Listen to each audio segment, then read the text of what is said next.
আসসালামু আলাইকুম my dear students, welcome জানাই তোমাদেরকে ফাউন্ডেশনের দ্বিতীয় ক্লাসে। তোমরা জানো যে গতকালকেও একটা ক্লাস হয়েছে বোটানির উপর এবং আজকে জুলজির উপর ফাউন্ডেশন ক্লাস, যেটা 2 নাম্বার ফাউন্ডেশন ক্লাস। এবং এই ক্লাসটা তুমি কেন করবা? কারণ তোমাদের জন্য আগামীকালকে একটা দারুণ পরীক্ষা অপেক্ষা করছে, যেই পরীক্ষাতে প্রশ্ন আসবে মেইনলি এই 2টা ক্লাস থেকে। এবং সেই পরীক্ষাতে টপ করতে পারলে সুবিধা কোথায়? সেই পরীক্ষাতে টপ করতে পারলে 10,000 টাকা প্রাইজ মানি যেতে যাবে, যেটা ভাইয়া তোমাদেরকে কলেজ শুরুতে একটা গিফট মনে করো, ঠিক আছে? তবে সেই গিফট পাওয়ার জন্য পরীক্ষায় ভালো করতে হবে, তার জন্য মনোযোগ দিয়ে ক্লাস করতে হবে। আজকে আমরা জুলজির কিছু ইন্টারেস্টিং টপিক নিয়ে জানবো, যেগুলো আমাদের বইতে আছে কম বেশি, বুঝতে পেরেছ? এবং এগুলা আমাদের মানে শুনতেও ভালো লাগবে, ক্লাসে বোরিং লাগবে না, আবার আমাদের জ্ঞানও বাড়বে, ঠিক আছে? তো এই টপিকগুলো থেকেই আগামীকালকে প্রশ্ন হবে, তাই মনোযোগ দিয়ে ক্লাসটা করে ফেলবা।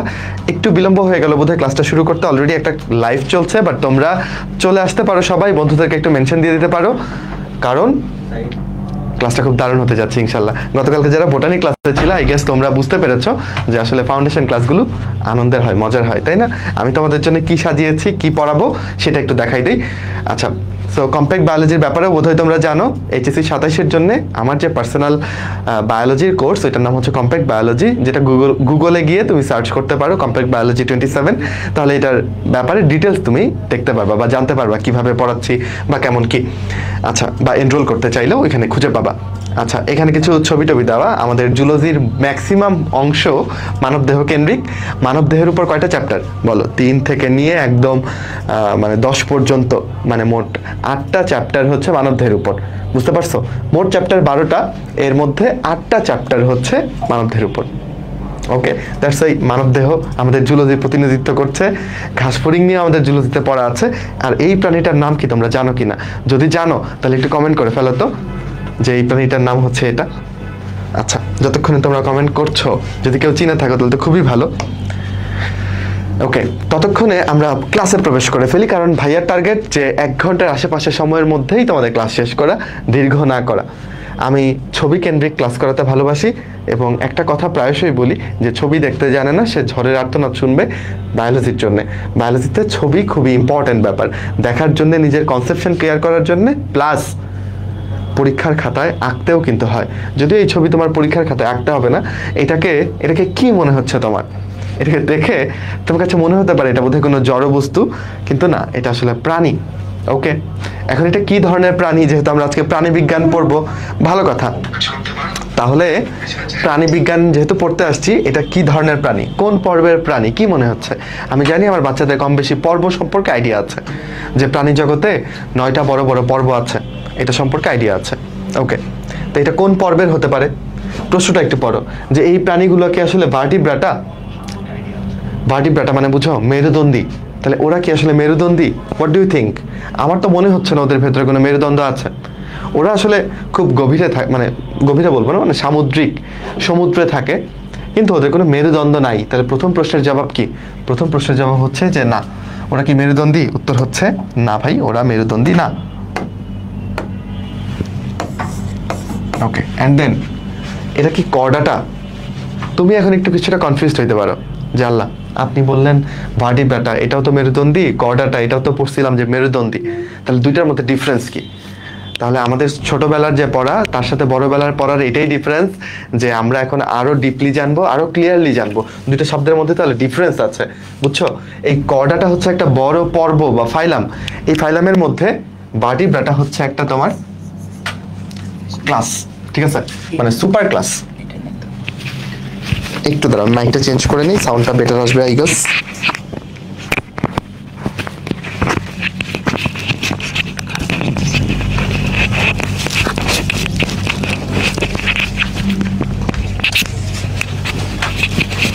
আশা করি আমার সাথে আছো তোমরা।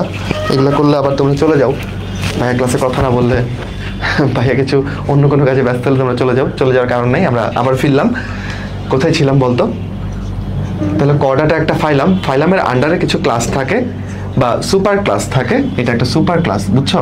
ভার্টিব্রাটা ছাড়াও কর্ডাটার মধ্যে আরো কিছু সুপার ক্লাস আছে, যেমন একটা নাম হচ্ছে ইউরোকর্ডাটা।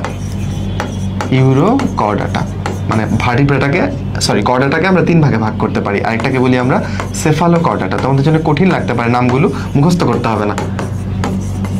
আচ্ছা, আমি যেটা তোমাকে পড়াতে যাচ্ছি, মেরুদণ্ড থাকে শুধুমাত্র ভার্টিব্রেটার, বুঝছো? মেরুদণ্ড শুধু কার থাকে? ভার্টিব্রেটার।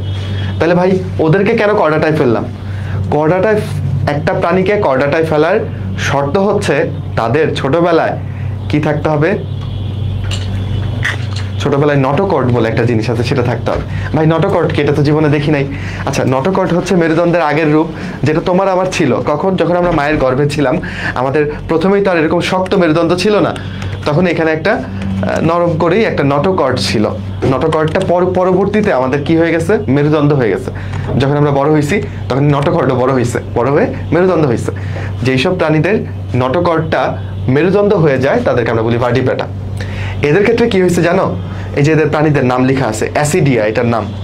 হ্যাঁ, বা এদেরকে তুমি টিউনিকেট নামেও ডাকতে পারো, কারণ ওদের দেহের উপরে একটা টিউনিকা নামক একটা পর্দা থাকে, এই জন্য এদেরকে টিউনিকেট নামেও ডাকা যায়। ওদের ক্ষেত্রে যেটা হয়, ওদের বাচ্চা অবস্থায় কি থাকে বলো? নটোকর্ড থাকে। বাচ্চা অবস্থায় ওদের নটোকর্ড থাকে, বুঝছো? কিন্তু কখন থাকে বলো? বাচ্চা অবস্থায়। কিন্তু পরিণত হলে এটা কি হয়? নটোকর্ডটা বিলুপ্ত হয়ে যায়। অদ্ভুত ব্যাপার। নটোকর্ড থাকা একটা উন্নত বৈশিষ্ট্য, কিন্তু বয়স বাড়ার সাথে সাথে নটোকর্ডটা হারিয়ে যায়। তোমার ক্ষেত্রে হারায় নাই।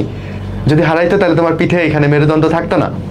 ওকে, তাহলে তোমার মেরুদণ্ডটা এখন আছে, তুমি উন্নত হয়েছে, আরো নটোকর্ডটা আরো উন্নত মেরুদণ্ড হয়েছে। ওদের ক্ষেত্রে অনুন্নত হয়েছে, ওরা আরো, ওদের নটোকর্ডটা হারিয়ে গেছে, এই জন্য ওদের আকৃতি এরকম। হয়তো বা মেরুদণ্ড থাকলে ওদের আকৃতিটা একটু সুন্দর হইতো, একটু শক্তপোক্ত হইতো। তো এই প্রাণীগুলো হচ্ছে ইউরোকর্ডাটার অন্তর্ভুক্ত, বুঝছো? তাহলে সমুদ্রের নিচে কত রহস্য আমাদের সৃষ্টিকর্তা দিয়ে রাখছেন, তাই না? তারই একটা রহস্য আমরা আজকে জানলাম, যে কিছু প্রাণী আছে যাদের মেরুদণ্ড তৈরি হয় না, কিন্তু ছোটবেলায় নটোকর্ড থাকে। ওরাও আবার কর্ডাটা পর্বের অন্তর্গত। তাহলে কর্ডাটা পর্বের হলেই তাদের যে মেরুদণ্ড থাকবে, এই ভুল ধারণা থেকে আমরা আজকে বের হয়ে আসলাম। এই প্রাণীগুলো কর্ডাটা, তবে তারা ভার্টিব্রাটা না। তারা কি? তারা হচ্ছে ইউরোকর্ডাটা, যাদের মেরুদণ্ড তৈরি হয় না, নটোকর্ডটা হারিয়ে যায়, বিলুপ্ত হয়ে যায়। বয়সের সাথে সাথে এটা আস্তে আস্তে আস্তে আস্তে হারায় যায়। ওকে বাচ্চারা, প্রথম যে স্লাইড সেটা ডান কিনা বলো? ইউরোকর্ডাটা নামক একটা নতুন প্রাণী সম্পর্কে তোমরা জানতে পারলা কিনা, যারা সমুদ্রে থাকে, যাদেরকে তোমার বাসার আশেপাশে কখনোই দেখবা না। ওকে, কালকে যে পরীক্ষাটা হবে সেটা 8টা থেকে হবে, এবং কালকের পরীক্ষাতে টপ 20-কে নিয়ে আমরা একটা ভাইভা অনুষ্ঠিত করব। সেখান থেকে টপ 10-কে আমরা পুরস্কার দিব 10,000 টাকার। এবং কালকের পরীক্ষাটা 8টার সময় আজকে যেই সব পেজ থেকে লাইভ হচ্ছে সেই পেজগুলোতে লিঙ্ক খুঁজে পেয়ে যাবা। আমরা 7:59-এই লিঙ্ক পোস্ট করে দিব সবখানে, এবং 8:30-এর মধ্যেই পরীক্ষা শেষ করতে হবে, যেন তোমরা কেউ এখানে দুর্নীতির আশ্রয় নিতে না পারো। আর ভাইভা তো আছেই, দুর্নীতি করলে তো ধরা পড়ে যাবা। ওকে, আচ্ছা, হাইড্রা বলছো অনেকে, ভেরি গুড। আমি একটা প্রাণীর কথা জিজ্ঞেস করছিলাম, ওইটা। আমরা দ্বিতীয় স্লাইডে যাই, চলো। এই যে এটার নাম কি? এটা একটা প্রাণী। তুমি বলো ভাই একেও তো কোনোদিন দেখি নাই, ও কোথায় থাকে? মাটিতে, আকাশে, না পানিতে? উত্তর হচ্ছে পানিতে। ভাই কেমন পানিতে থাকে ও?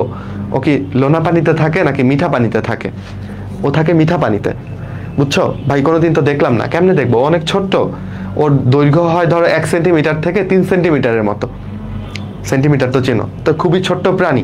তোমাদের শুভ্র ভাই আবার একটা ভিডিও বানাইছেন কিন্তু কয়েকদিন আগে, তোমরা ইউটিউবে সার্চ করে দেখতে পারো। হাইড্রা, রিয়েল লাইফে দেখো, হাইড্রা সার্চ করলে আসে। তাহলে শুভ্র যেহেতু দেখাইছে, তো তোমরা ওই ভিডিওটা দেখতে পারো, যে পানি থেকে ও হাইড্রা শিকার করে নিয়ে আসছে, এবং তারপর এটা মাইক্রোস্কোপে দেখাইছে, বুঝছো? তো এটা রিয়েল, বাস্তব। জুলজিতে অনেক কিছুই তোমরা মাইক্রোস্কোপিক পড়ো বা জীববিজ্ঞানে, তখন তোমাদের কাছে মনে হয় আর এগুলো বোধহয় ভুয়া। Microscopic world totally different. আমাদের যে জগৎ, আমরা যে চোখে দেখতেছি, এটার বাইরে আরেকটা জগৎ আছে যেটা আমরা দেখি না, বুঝছো? ওকে, এইটার নাম কেন হাইড্রা হলো জানো? কারণ এই হাইড্রার তুমি যদি এখান থেকে কেটে ফেলো, তুমি ভাবলা যে এই হাইড্রাটাকে আমি কেটে কুচি কুচি করে ফেলবো, এখান থেকে কেটে ফেললা, তুমি দেখবা যে এই হাইড্রা থেকে 2টা হাইড্রা হয়ে গেছে। তুমি ভাবলা না ভাই আরো কুচি কুচি করে ফেলবো, আমি ভাই এটাকে 3 ভাগ 4 ভাগ করে ফেলবো, কোনো সমস্যা নাই। তুমি দেখবে এখান থেকে 4টা হাইড্রা হয়ে গেছে। আচ্ছা, অনেকে জিজ্ঞেস করছো ভাই কেমন আছেন, সালাম দিচ্ছ। ভালো আছি আমি, ওয়ালাইকুম আসসালাম সবাইকে। তাসনিম জিজ্ঞেস করছো কিসের এক্সাম? আমরা 2টা ফাউন্ডেশন ক্লাস নিচ্ছি, আজকে দ্বিতীয় ক্লাস, সেটার উপর আগামীকালকে exam, compact biology mega exam বলতে পারো, ঠিক আছে? সেই এক্সামে 10,000 টাকার প্রাইজ মানি আছে। লিঙ্ক কই পাওয়া যাবে? লিঙ্ক ওপেন থাকবে, এই সবগুলো গ্রুপে পেজে তুমি পেয়ে যাবা। ঠিক 7:59 আমরা লিঙ্ক পোস্ট করবো। 8:59 7:59, মানে 8টার আগেই পোস্ট করবো, 8টার 1 মিনিট আগেই পোস্ট করবো। 8:30-এর মধ্যে টাইম শেষ, এর মধ্যেই পরীক্ষা দিতে হবে। ওকে, টপ 10কে আমরা পুরস্কৃত করব। ফিরে আসো বাচ্চারা, তুমি মনে করলা না ভাই এটাকে আমি এইভাবে কাটাকুটি করব না, আমি এটাকে কিভাবে কাটবো জানেন, আমি এটাকে এইভাবে কেটে ফেলবো, 8 ভাগ করে ফেলবো, এরকম কোনো সমস্যা নেই, এখান থেকে 8টা হাইড্রা হয়ে যাবে। কি ভয়ঙ্কর অবস্থা, চিন্তা করছো? তাহলে এই প্রাণীটাকে আমরা অমর প্রাণী বলতে পারি না? তাহলে অমর প্রাণী কাকে বলা হয়? হাইড্রাকে বলা হয়, বুঝছো? এখন তাহলে হাইড্রাকে মারার উপায় কি? ওকে মারতে চাও, কিভাবে মারবা? উপায় কি? উপায় হচ্ছে তুমি যদি ওকে পিষে ফেলো, ঠিক আছে, অথবা ওকে পুড়িয়ে ফেলো, হ্যাঁ, অথবা ওকে ওর পানি থেকে বের করে রোদের মধ্যে ফেলে রাখো, রোদ দিয়ে শুকাই ফেলো, তখন ও মরে যাবে। কিন্তু ওকে কাটাকুটি করে তুমি মারতে পারবা না, যতই কাটবা ততই সংখ্যা বেড়ে যাবে আরো। এটাকে বলে হচ্ছে পুনরাবৃত্তি ক্ষমতা। পুনরাবৃত্তি বানানটা ঠিক হলো কিনা, ক্ষমতা, বুঝছো? তো এই অদ্ভুত ক্ষমতাটা এই প্রাণীটাতে আছে, এবং এর নামটা কিন্তু এই ক্ষমতা থেকে ইন্সপায়ার্ড হয়ে নাম দিছে। গ্রিক মাইথোলজিতে, মানে মাইথোলজি মানে কি বলে এটাকে বলো তো, রূপকথার যে গল্প, তো ওইখানে হারকিউলিস নামক একজন হিরো আছে, হ্যাঁ, উনি হচ্ছে একটা ড্রাগনকে মানে মারছিলেন। ওই ড্রাগনটার একটা বৈশিষ্ট্য ছিল, ওইটাকে হাইড্রা ড্রাগন বলে, তোমাদের বইতে হাইড্রার পাশে এই ছবিটা দেওয়া আছে। ওই ড্রাগনটার একটা মাথা কাটলে 2টা মাথা হয়ে যায়, বুঝছো? আরেকটা মাথা কাটলে আরো হয়ে যায়, এরকম আরো মাথা গজায়। এই হাইড্রার মধ্যে এই বৈশিষ্ট্যটা দেখা গেছিল, বুঝছো, যে যেখানেই কাটো ওইখান থেকে ডাবল আপ হয়ে যাচ্ছে। ছোট্ট প্রাণী কিন্তু তার পুনরুৎপত্তি ক্ষমতা আছে, দ্যাটস ওয়াই তাকে অমর প্রাণী বলা যায়। এখন তুমি জিজ্ঞেস করতে পারো, তোমার অনুসন্ধান মানে কি বলা যায় এটাকে, মানে তোমার জিজ্ঞাসু মন আমাকে জিজ্ঞাসা করতেই পারে যে কেন ওদের মধ্যে এই ক্ষমতাটা ও কিভাবে অর্জন করলো। ওদের একটা কোষ থাকে, ওইটার নাম হচ্ছে ইন্টারস্টিশিয়াল কোষ। কি নাম বলো? Interstitial cell. এই কোষটা একটা অদ্ভুত কোষ। এই কোষটা কেমন জানো? ও চাইলে যে কোনো কোষে রূপান্তরিত হতে পারে, কাইন্ড অফ। তুমি ধরো এই যে এটা হাইড্রা, একটা টুকরা ফেলে রাখছো, এখানে তো কোনো কোর্সিকা নাই, তাহলে এখানে কোর্সিকা বানাইতে হবে। ইন্টারস্টিশিয়াল কোষগুলো, মনে করো এই লাল রঙের গুলো ইন্টারস্টিশিয়াল কোষ, ঠিক আছে, এরা এখন কি করবে? হাইড্রার দেহ, এরা এখন কোর্সিকাতে রূপান্তরিত হবে, এরা কোর্সিকা বানাই ফেলবে এরকম, ঠিক আছে। নিচের দিকের ইন্টারস্টিশিয়াল কোষগুলো চিন্তা করলো, আচ্ছা দেহটাকে একটু লম্বা বানাইতে হবে, তারা দেহটাকে লম্বা বানাই ফেলবে, মানে তারা যে কোনো কোষে রূপান্তরিত হতে পারবে, বুঝছো? ওকে, তাহলে আরেকটা মজার ব্যাপার জানলাম। ওকে, তোমরা অনেকে আমার ক্লাস করছো, খুব ভালো লাগছে। এখন চলো আমরা একটু পতঙ্গ নিয়ে জানি। আমরা কিন্তু জুলজি বইয়ের সবগুলো চ্যাপ্টার থেকেই ইন্টারেস্টিং ফ্যাক্টগুলো তুলে নিয়ে এসে তোমাকে পড়াচ্ছি।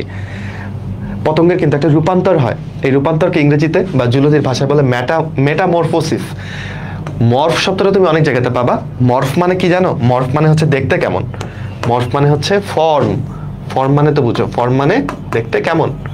আর সিস শব্দটা যেখানে পাবা, এটা সিস মানে হচ্ছে প্রক্রিয়া। ওকে, তাহলে মেটামরফোসিস হচ্ছে এই যে তার যে দেখতে কেমন, এই অবস্থাটার পরিবর্তনের প্রক্রিয়া। ওকে, খেয়াল করে দেখো, আমি এখানে ঘাসফড়িং নিয়েছি, এখানে প্রজাপতি নিয়েছি, দুইজনের 2 রকমের রূপান্তর হয়। কেমন ভাই একটু বলেন? ঘাসফড়িং এর ডিম ফুটে যে ঘাসফড়িংটা বের হয়, ওকে দেখতে ঘাসফড়িং এর মতোই লাগে। তোমার বাসায় দেখবে ছোট ছোট তেলাপোকা দৌড়ায়, তোমার বাসায় তেলাপোকা আছে আমি বলতেছি না, যে কোনো জায়গায় যদি তুমি দেখো ছোট ছোট তেলাপোকা দৌড়াচ্ছে, এই তেলাপোকাগুলো দেখতে কিন্তু তেলাপোকার মতোই, মেক শিওর করো, তাই না? আচ্ছা, তাহলে ওদের রূপান্তরটা খুব বেশি হয় নাই আসলে। ওরা বাচ্চাকালে যেমন ছিল, বড় হয়ে অমনি দেখতে। শুধু বাচ্চাকালে উঠতে পারে না, ঘাসফড়িংটা এই যে ডিম ফুটে যে বেরোইছে, ও উঠতে পারে না। ও যখন পূর্ণাঙ্গ হয় তখন ওর ডানা হয়, এর আগে ডানা থাকে না, বুঝছো? তো কাহিনী যেটা হয়েছে, ধরো তেলাপোকা ও উঠতে পারে, বাচ্চা বাচ্চা তেলাপোকাগুলো, তাহলে আরো ভয়ঙ্কর হইতো না? বড়গুলা উড়ে ওইগুলো দেখা যায়, ধরো ছোট ছোট তেলাপোকা উঠতেছে আর তোমার গায়ে পড়তেছে, এটা আরো বিশ্রী ভয়ঙ্কর। যাই হোক, সৃষ্টিকর্তা যা করছেন ভালোর জন্যই করছেন। তো ঘাসফড়িং ডিম ফুটে যেই তরুণ বা কচি ঘাসফড়িংটা বের হয়, ওকে কি বলে জানো? ওকে বলে নিম্ফ। কি বলে বলো? নিম্ফ। শিখলে একটা নতুন শব্দ, নিম্ফ। আর এই নিম্ফ থেকে পূর্ণাঙ্গ ঘাসফড়িং হয়। এবার আসো একটু প্রজাপতিরটা দেখি। প্রজাপতির ডিম মনে করো এটা, এই ডিম ফুটে যে বের হয়েছে, তাকে দেখতে কেমন লাগতেছে বলো? মোটে ওইটাকে প্রজাপতির মতো লাগতেছে। আমি যদি বলি এটা একটা প্রজাপতি, যদি শুধু যদি এই ছবিটা নিয়ে আসতাম, তোমরা বকা দিতা বা তোমরা বিশ্বাস করতা না যে না ভাই এটা কি বলতেছে, এটা তো জীবনে প্রজাপতি হবে না, এটা একটা কীরা। সবজির মধ্যে যদি আমি এরকম একটা কীরা দেখি পাতার মধ্যে, আমি দৌড়ায় পালাবো, তাই না? কিন্তু দেখো কালের বিবর্তনে এই প্রজাপতিটাই দেখো কেমন হয়, দেখছো, এখান থেকে তারপর আবার এখানে, ফাইনালি সে পূর্ণাঙ্গ অবস্থায় এমন একটা প্রজাপতি হচ্ছে যেটাকে তুমি ধরতে চাচ্ছ, আর ওকে তুমি দেখে দৌড়ে পালাচ্ছ। এখান থেকে আমরা একটা জীবন শিক্ষা নিব, ফিলোসফি নিব। আমাদের জীবনটা অনেকটা এরকমই, বিশেষ করে আমাদের বাংলাদেশের প্রেক্ষাপটে আমাদের কলেজ জীবনটা এরকমই, বুঝছো। কিছু বাচ্চা আছে যারা খুব চ্যালেঞ্জ ফেস করে শুরুর দিকে, পড়াশোনায় ভালো থাকে না বা ভালো করতে পারে না, অনেক চেষ্টা করে ফাইনালে কিন্তু ভালো করে। তো প্রথম দিকে ওদের সাথে মানুষজন এই কিরার মতো আচরণ করে, ওদেরকে কিরা বলে বিবেচনা করে, ওদেরকে দেখলেই পারলে যে আরে ওরে দিয়ে কিছু হবে না, ওকে পড়ালেখা করে লাভ নাই, ওর পেছনে খরচ করে কোনো কিছু হবে না, এগুলো বলে, বুঝছো। তোমাকে খুব বাজেভাবে ট্রিট করে, হ্যাঁ। আর তুমি যখন দেখবা যে তোমার গ্রামে ধরো তুমি ডাক্তারি পাশ করে, ইঞ্জিনিয়ারিং পাশ করে বা বড় কিছু করে, গর্বিত হওয়ার মতো কিছু করে যখন তুমি যাবা, তখন দেখবা যে সবাই তখন তোমার জন্যে প্রাউড হচ্ছে, এবং পারলে ওই মানুষগুলো যারা একসময় তাচ্ছিল্য করতো সেই মানুষগুলোই দেখবা যে সুর পাল্টে বলতেছে যে আমি তো জানতাম এ ভালো করবে, সবসময় দেখতাম যে ও পড়াশোনা করে, ও ভালো করবে। তখন তোমাকে এই প্রজাপতির মতো ট্রিট করবে, হ্যাঁ। আগে কিরার মতো দেখতো, এখন প্রজাপতির মতো দেখতেছে। তো তুমিও তখন প্রজাপতির মতো হয়ে যাবা, উড়ে পালাবা, ওদেরকে ধরা দিবা না, ওরা তোমাকে ডিজার্ভ করে না, তাই না? এই আর কি। যাই হোক, তা আমাদের জীবনে কষ্টকর সময় আসতে পারে, কিন্তু সেই কষ্ট পেরিয়ে আসলে আমরা প্রজাপতির মতো সুন্দর হবো একদিন। ওকে, ফিরে আসি বাচ্চারা। তাহলে এর জীবদ্দশায় কিছু স্টেজ আমরা পাচ্ছি, এই অবস্থাগুলোকে আমরা বলি লার্ভা দশা, বুঝছো। ক্যাটারপিলার দশাটার নাম হচ্ছে মানে লার্ভা দশা। এই লার্ভা দশা শেষ হইলে এই যে এরকম বাক্সে মানে একটা থলির মতো যে হয়ে যাচ্ছে, এটাকে আমরা বলি হচ্ছে পিউপা দশা। কি দশা বলো? পিউপা। এই পিউপা দশার পর ফাইনালি এই পূর্ণাঙ্গ প্রাণী আসে। তাহলে দেখো তো আমাদের এই নাম কি প্রজাপতির রূপান্তরে ওর ছোটবেলার অবস্থার সাথে বড়বেলার অবস্থার কোনো মিল আছে? কোনো মিল নাই, চেহারায় কোনো মিল নাই। বাংলাদেশের সিনেমাগুলোতে দেখবা নায়ক নায়িকার সাথে ছোটবেলার নায়ক নায়িকার কোনো মিল নাই। আবার হলিউডে যে মুভিগুলো করে ওরা আবার এই ব্যাপারে খুব কনসার্ন থাকে যে আচ্ছা ছোট বয়সের নায়ক নায়িকা হিসেবে যে বাচ্চাটাকে সে কাস্টে নিবে, অভিনয় নিবে, দেখা যায় যে ওর সাথেও মানে মেকআপের জন্য হোক বা এমনিতেই হোক আসল নায়কের চেহারার অনেক মিল থাকে। যাই হোক, সেদিকে না যাই, ফিরে আসি। খেয়াল করো, তাহলে যদি এমন হয় যে বাচ্চা বেলার সাথে বড় বেলার কোনো মিল নাই, এমন রূপান্তরকে তুমি বলবা হচ্ছে সম্পূর্ণ রূপান্তর। কি বলবা বলো? সম্পূর্ণ রূপান্তর বা কমপ্লিট মেটামরফোসিস। একদম সম্পূর্ণ চেঞ্জ হয়ে গেছে, কোনো মিল নাই, তাই সম্পূর্ণ রূপান্তর। আর যদি এমন হয় যে ছোটবেলার সাথে বড়বেলার পুরোটাই মিল আছে, খালি দুই একটা বৈশিষ্ট্য মিসিং, এমন হলে সেটাকে বলবা অসম্পূর্ণ রূপান্তর। পুরোপুরি রূপান্তর হয় নাই, হালকা হালকা রূপান্তর হয়েছে, এটাকে বলি অসম্পূর্ণ রূপান্তর। একটা ঘাস ফড়িং তার জীবনে 5 বার খোলস মোচন করে, তোমরা জানো এইসব তথ্য, বুঝছো। তার যে গায়ের খোলসটা, এটার জন্য তো সে বড় হইতে পারে না, পরে এই খোলসটা সে ছেড়ে বেরোয় পড়ে, বুঝছো। এরকম 5 নিম্ফ দশায় সে 5 বার খোলস মোচন করে, 5 বার, তারপর সে পূর্ণাঙ্গ হয়। ওকে, আচ্ছা, তাহলে আমরা রূপান্তর সম্পর্কে জানলাম। বলো বুঝতে পারছো কিনা, ভাইয়ের কথাগুলো ধরতে পারছো কিনা? পতঙ্গের রূপান্তর সম্পর্কে একটা আইডিয়া পেয়ে গেলাম। রূপান্তর বলতে কি বোঝায়? ছোটবেলার সাথে বড়বেলার যে চেঞ্জগুলো, এটাই তো রূপান্তর, সহজ কথায় বললে, তাই না? যদি অনেক চেঞ্জ হয়ে যায় তাহলে সম্পূর্ণ রূপান্তর, ম্যাসিভ চেঞ্জ, যেখানে লার্ভা পিউপা দশা দেখা যায়। আর যদি হালকা চেঞ্জ হয় সেটা অসম্পূর্ণ রূপান্তর, এখানে নিম্ফ দশা দেখা যায়। ডান, চলো আমরা পরের পড়াতে চাই। ও, একটা মাছের ছবি দেখে খুব মাছ খেতে ইচ্ছে করতেছে। সৃষ্টিকর্তা আমার রিজিকে হয়তো বা রাত্রেবেলা রুই মাছ রাখছেন, আমি মানে আশা করতেছি। আচ্ছা, যাই হোক, রুই মাছ পড়াইলে আমার একটা সমস্যার দিক হচ্ছে পড়ানোর পরপরই খেতে ইচ্ছে করে।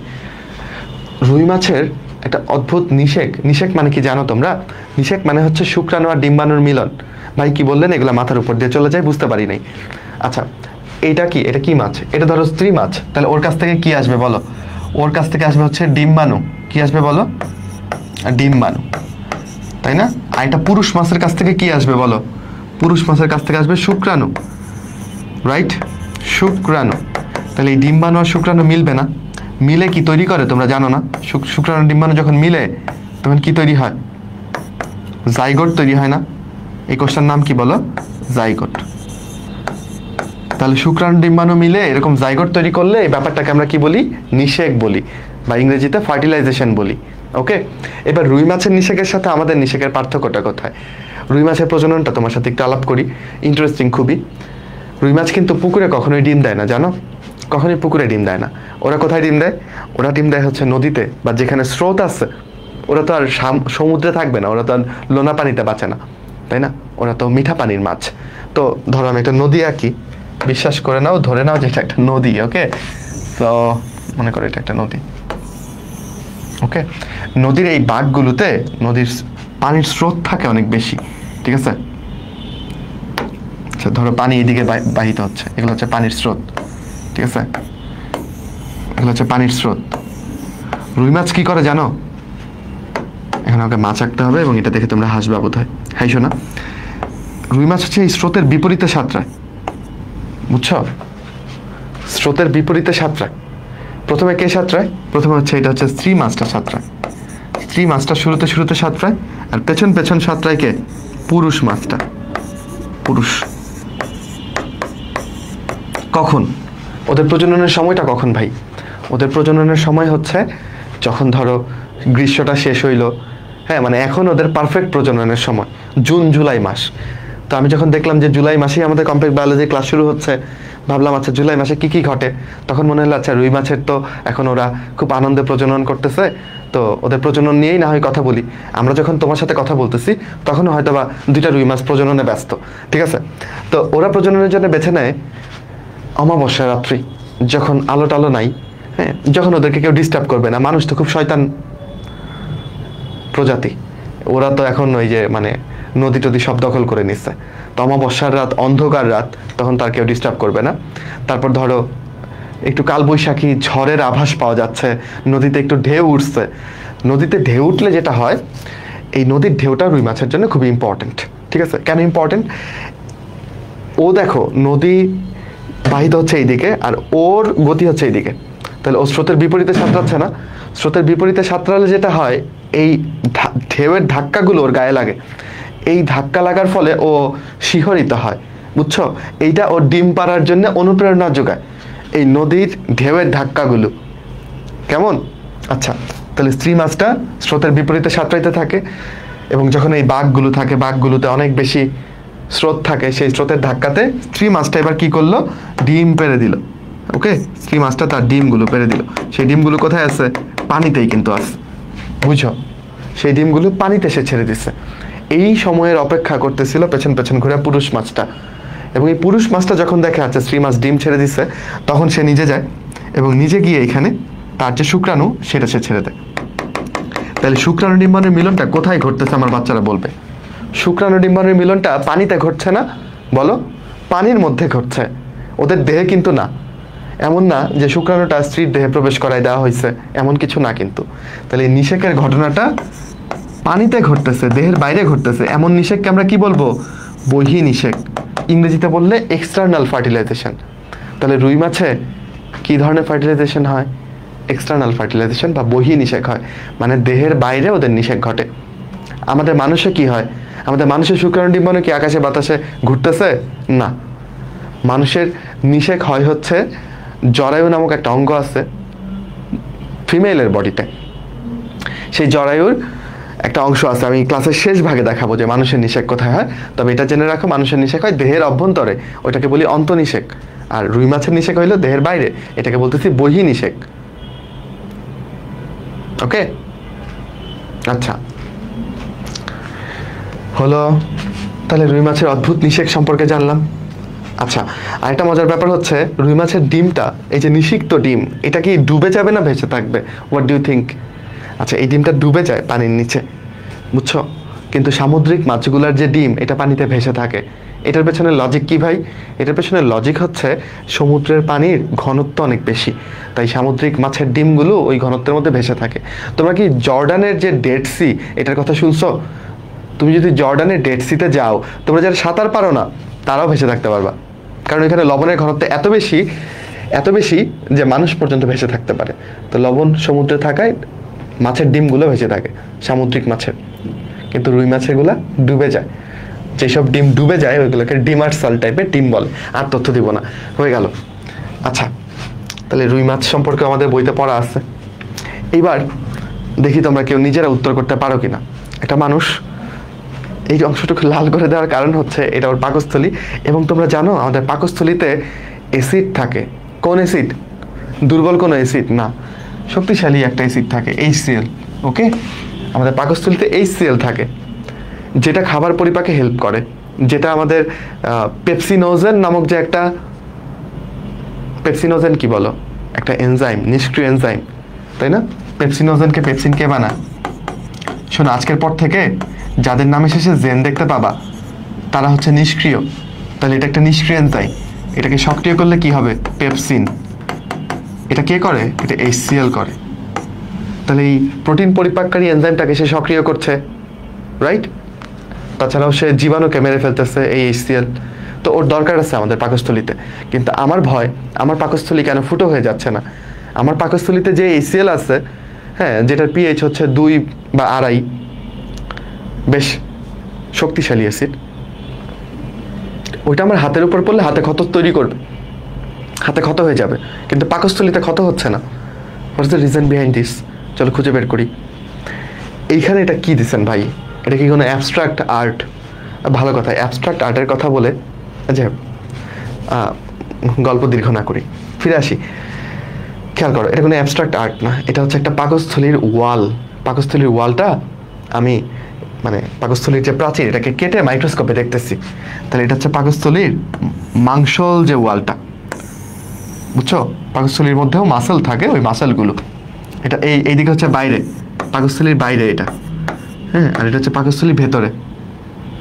ওকে, যেটাকে আমরা লুমেন বলতেছি। লুমেন মানে একটা নালীর ভেতর দিকটায়।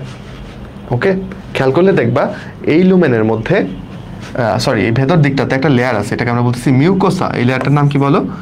মিউকোসা। মিউকোসা। এই মিউকোসা লেয়ারটা বেসিকলি খুব ঘন একটা পিচ্ছিল পদার্থের একটা লেয়ার। ধরো এই যেটা, উপর দিকে এই লেয়ারটা, ওকে, মিউকাসের একটা লেয়ার থাকে এখানে। মিউকাস মানে কি তুমি যদি বুঝতে চাও, আমাদের যে কফ আছে না, এটাও এক জাতীয় মিউকাস, বুঝছো? জমাট বাঁধা মিউকাস। তো এরকম মিউকাসের একটা লেয়ার দিয়ে একটা প্রোটেক্টিভ লেয়ার এরকম করে থাকে। দ্যাটস ওয়াই HClটা ডিরেক্ট তোমার ওয়ালের উপর কাজ করতে পারে না, বুঝছো? মিউকাস লেয়ারটার জন্য। আচ্ছা, এটা একটা কারণ। আরেকটা কারণ কি জানো? এখানকার যে কোষগুলো আছে মিউকোসা লেয়ারের, যে ধরো এগুলো হচ্ছে একটা কোষ, এই কোষগুলো খুব ঘনভাবে একটা একটার সাথে লাগানো, ফলে HCl যে এটার ভেতর দিয়ে ঢুকে ক্ষতি করে আসবে সেটা সে পারে না, বুঝছো? কোষগুলো খুব ঘনভাবে আঁটাসাঁটাভাবে লাগানো থাকার দরুন HCl এই ভেতর পর্যন্ত ঢুকতে পারে না। আচ্ছা, তাছাড়াও যদি কখনো HClটা তাও একটু কাছাকাছি চলে আসে, মিউকোসা লেয়ারটাকে ক্ষতিগ্রস্ত করে, ধরো এই কোষগুলোর কাছাকাছি চলে আসে, তখন এই কোষগুলো বাইকার্বনেট ক্ষরণ করে, বুঝছো? যেমন ইসরায়েল ইরানে হচ্ছে হামলা করছে, এটার জন্য ইরান কি করছে? আবার হামলা করছে না বলো? ইরানও ড্রোন মারছে না ইসরায়েলকে? তো ওইরকম এইখানে যদি HCl এসে ওকে ক্ষতিগ্রস্ত করতে চায়, তখন কোষগুলো নিজের প্রোটেকশনের জন্য বাইকার্বনেট বের করবে। বাইকার্বনেট ক্ষারীয়, HCl অ্যাসিডিক, দুইটা মিলে প্রশমিত হয়ে যাবে। কাহিনী বুঝছো? আচ্ছা, আর কি কারণ আছে? আচ্ছা, তাহলে এইসব কারণে HCl আসলে আমার পাকস্থলীর প্রাচীরকে ক্ষতিগ্রস্ত করতে পারে না। ইভেন যে এনজাইমগুলো নিঃসৃত হয়, দেখো তারাও নিষ্ক্রিয় অবস্থায় প্রথমে নিঃসৃত হয়। এখান থেকে যখন এনজাইমটা বেরোবে, এনজাইমটাও তো প্রোটিন, যেহেতু প্রোটিন পরিপাককারী, কোষগুলোও তো প্রোটিন আছে, ওইগুলোকে পরিপাক করতে পারে, সেই সুযোগ নাই, কারণ এনজাইমগুলো বের হয় কেমন করে? নিষ্ক্রিয় হয়ে, পরে ওরা ভেতরে এসে সক্রিয় হয় HCl দিয়ে। তাহলে অনেকগুলো কারণ বললো ভাই, যেসব কারণে আমাদের পাকস্থলী প্রাচীরটা ক্ষতিগ্রস্ত হয় না। এবার চলো আমরা একটু চিন্তা করি, যারা আমরা নিয়মিত খাবার খাই না, বরঞ্চ অনিয়মিত খাবার খাই, তাদের কি ঘটবে তাদের পাকস্থলীতে? ধরো তুমি অনেকক্ষণ খাবার খাও নাই, তোমার পাকস্থলীতে HCl সিক্রেট হয়ে আসছে, ওরা অপেক্ষা করতেছে কখন খাবার আসবে, সেই খাবারকে আমি একদম পরিপাক করে ভেঙে ঠিক করে ফেলবো। কিন্তু তুমি খাচ্ছই না। HCl অনেকক্ষণ ধরে তোমার পাকস্থলীতে রয়েই গেছে। তখন কি হবে? এই মিউকাস লেয়ারটা, যেটা তোমার পাকস্থলীর ভেতর দিক থেকে প্রোটেকশন দিচ্ছিল, ও আস্তে আস্তে ক্ষতিগ্রস্ত হইতে থাকবে। এক সময় এই মিউকাস লেয়ারের টোটালটাই কি হবে? উঠে যাবে। তখন তোমার এই এই মিউকোসা লেয়ারের কোষগুলো কি হইতে পারে বলো, এই যে এরকম গর্ত হয়ে যাবে মিউকোসা লেয়ারের মধ্যে, বুঝছো? তুমি যদি তখন একটা এন্ডোস্কোপি করে দেখো, এন্ডোস্কোপি করতে দেখছো কখনো গলা দিয়ে একটা নল ঢুকায়, অন্য নালী দিয়ে সেটা একদম ওই নলটা পাঠাই দেয় একদম কোথায়, পাকস্থলীর ভেতরে। তো তখন এন্ডোস্কোপি করে যদি পাকস্থলী দেখো, দেখবা আরে পাকস্থলীর ভেতরে খালি গর্ত গর্ত গর্ত গর্ত হয়ে আছে। এই গর্তগুলোকে আমরা কি বলি, আলসার বলি, গ্যাস্ট্রিক আলসার বলি। তাহলে কেউ যদি খাবারে অনিয়ম করে তার কেন গ্যাস্ট্রিক আলসার হয়? কারণ দীর্ঘ সময় HCl তার পেটের মধ্যে থেকে যায়, সেই HCl তার মিউকাসকে ক্ষতিগ্রস্ত করে পাকস্থলীর ভেতর দিকের ওয়ালকে ক্ষতিগ্রস্ত করে ফেলে, তখনই ক্ষত হয়ে যায়। ক্ষতর ইংরেজি হচ্ছে আলসার। ওকে, বুঝছো? যদি কেউ আরো আরো অনিয়ম করতে থাকে, ধূমপানও করে, তখন তার আলসার আরো বড় হইতে পারে। এবং আলসার যদি অনেক গভীর হয়, গর্তটা যদি অনেক গভীর হয় পাকস্থলী ওয়ালের ভেতরে, তখন এই যে এখানে যে রক্তনালীগুলো ছিল, এই রক্তনালীগুলো থেকে রক্ত বের হয়। তখন তুমি যদি এন্ডোস্কোপি করে দেখো, দেখবা যে একদম লাল দগদগে ঘা দেখা যাচ্ছে, বুঝছো? আচ্ছা, যাই হোক, তাহলে আমরা কি করব, নিয়ম করে নিয়ম মাফিক খাবো, জাঙ্ক ফুড খাবো না, স্মোকিং করবো না। ওকে, চল সামনে যাই। পরের প্রশ্নটা কি, আমরা যখন পড়তে যাব জুলজি, আমরা খালি দেখব এই দুটো শব্দ আসতেছে, ব্লাস্ট এবং সাইট। যেমন ধরো এইখানে একটা কোষ আছে, এটাকে কি মনে হচ্ছে, এটাকে তোমরা অনেকে আরবিসি নামে ডাকো, আবার কেউ কেউ বলতে পারো না ভাই এটাকে আমি এরিথ্রোসাইট বলতে চাই, সেটাও বলতে পারো, এরিথ্রোসাইট। খেয়াল করো, এই তো নামে সাইট চলে আসলো। তাহলে নামের শেষে সাইট কেন থাকে? সাইট শব্দের অর্থ কি? উত্তর হচ্ছে সাইট শব্দের অর্থ হচ্ছে পরিণত কোষ। কি বলো? পরিণত কোষ। সাইট শব্দের অর্থ কি? পরিণত কোষ। আচ্ছা, ব্লাস্ট মানে কি ভাই? ব্লাস্ট মানে হচ্ছে অপরিণত কোষ, সহজেই শেষ। তাহলে আমি যদি বলি যে এইটা একটা এরিথ্রোব্লাস্ট, এরিথ্রোব্লাস্ট, আর এইটা একটা এরিথ্রোসাইট, দুটার মধ্যে ডিফারেন্স কি হইল? ডিফারেন্স এইটাই যে এটা অপরিণত লোহিত রক্তকণিকা আর এটা পরিণত লোহিত রক্তকণিকা। তাহলে আমরা কোডগুলো শিখে ফেলতেছি, রাইট? যে কোনো কিছুর শেষে সাইট দেখলে বুঝবো এটা পরিণত কোষ, আর ব্লাস্ট দেখলে বুঝবো এটা অপরিণত, এখনো ম্যাচিউর হয় নাই, মাত্র জন্মাইছে। ক্লিয়ার কিনা বলো বাচ্চারা? ক্লিয়ার হয়ে যাওয়া উচিত। ওকে, এরিথ্রোব্লাস্টার সাইটের ব্যাপারটা শেষ। আচ্ছা, একটা মজার ব্যাপার খেয়াল করো, ও কিন্তু প্রথমে এরিথ্রোব্লাস্ট অবস্থায় ওর সাইজটা কিন্তু বড় থাকে, দেখছো? এবং পুরোপুরি লাল থাকে না আসলে, তখন ওর একটা নিউক্লিয়াসও থাকে, দেখতেছো? ভেতরে কিন্তু একটা নিউক্লিয়াস আছে, খেয়াল করতেছো? নিউক্লিয়াসটাকে যদি আমি এই কালারতে দেখাই, এই দেখো এখানে নিউক্লিয়াস, এখানে নিউক্লিয়াস, দেখছো? তাহলে এরিথ্রোব্লাস্টে নিউক্লিয়াস থাকে কিনা? উত্তর হচ্ছে থাকে। যখনই সে এরিথ্রোসাইট হয়, খেয়াল করে যে নিউক্লিয়াস কিন্তু পালাচ্ছে, ক্ষণপদের মাধ্যমে সে বাইরে বের হয়ে চলে আসে। তাহলে পরিণত লোহিত রক্তকণিকা, যেটা বড় অবস্থা হচ্ছে এটা, এটার ভেতরে কোনো নিউক্লিয়াস আছে? উত্তর হচ্ছে না। লোহিত রক্তকণিকাতে কোনো, পরিণত লোহিত রক্তকণিকাতে কোনো নিউক্লিয়াস নাই। শিখছো বাচ্চারা? তাহলে এখানে কি নাই বলো? নিউক্লিয়াস নাই। তাহলে আমাকে একটু বলবা যে এটার ভেতরে আসলে কি আছে? আমাদের রক্ত তো লাল হয় এই কণিকাটার জন্য, তাই না? তাহলে ভাই বললো এটার ভেতরে নিউক্লিয়াস নাই, তাহলে এর মধ্যে কি আছে? এটা হচ্ছে কোষঝিল্লি। ওকে, কোষঝিল্লি দিয়ে ঢাকা, ভেতরে কি আছে? উত্তর হচ্ছে ভেতরে আছে পানি। কত পার্সেন্ট পানি? 60 থেকে 70% পানি আছে ভেতরে। ওকে, আর কি আছে? বাকি 30 থেকে 40% কি? কঠিন পদার্থ। হ্যাঁ, তো সেই কঠিন পদার্থের 90%ই হচ্ছে হিমোগ্লোবিন, মানে ভেতরটাতে হিমোগ্লোবিন আছে।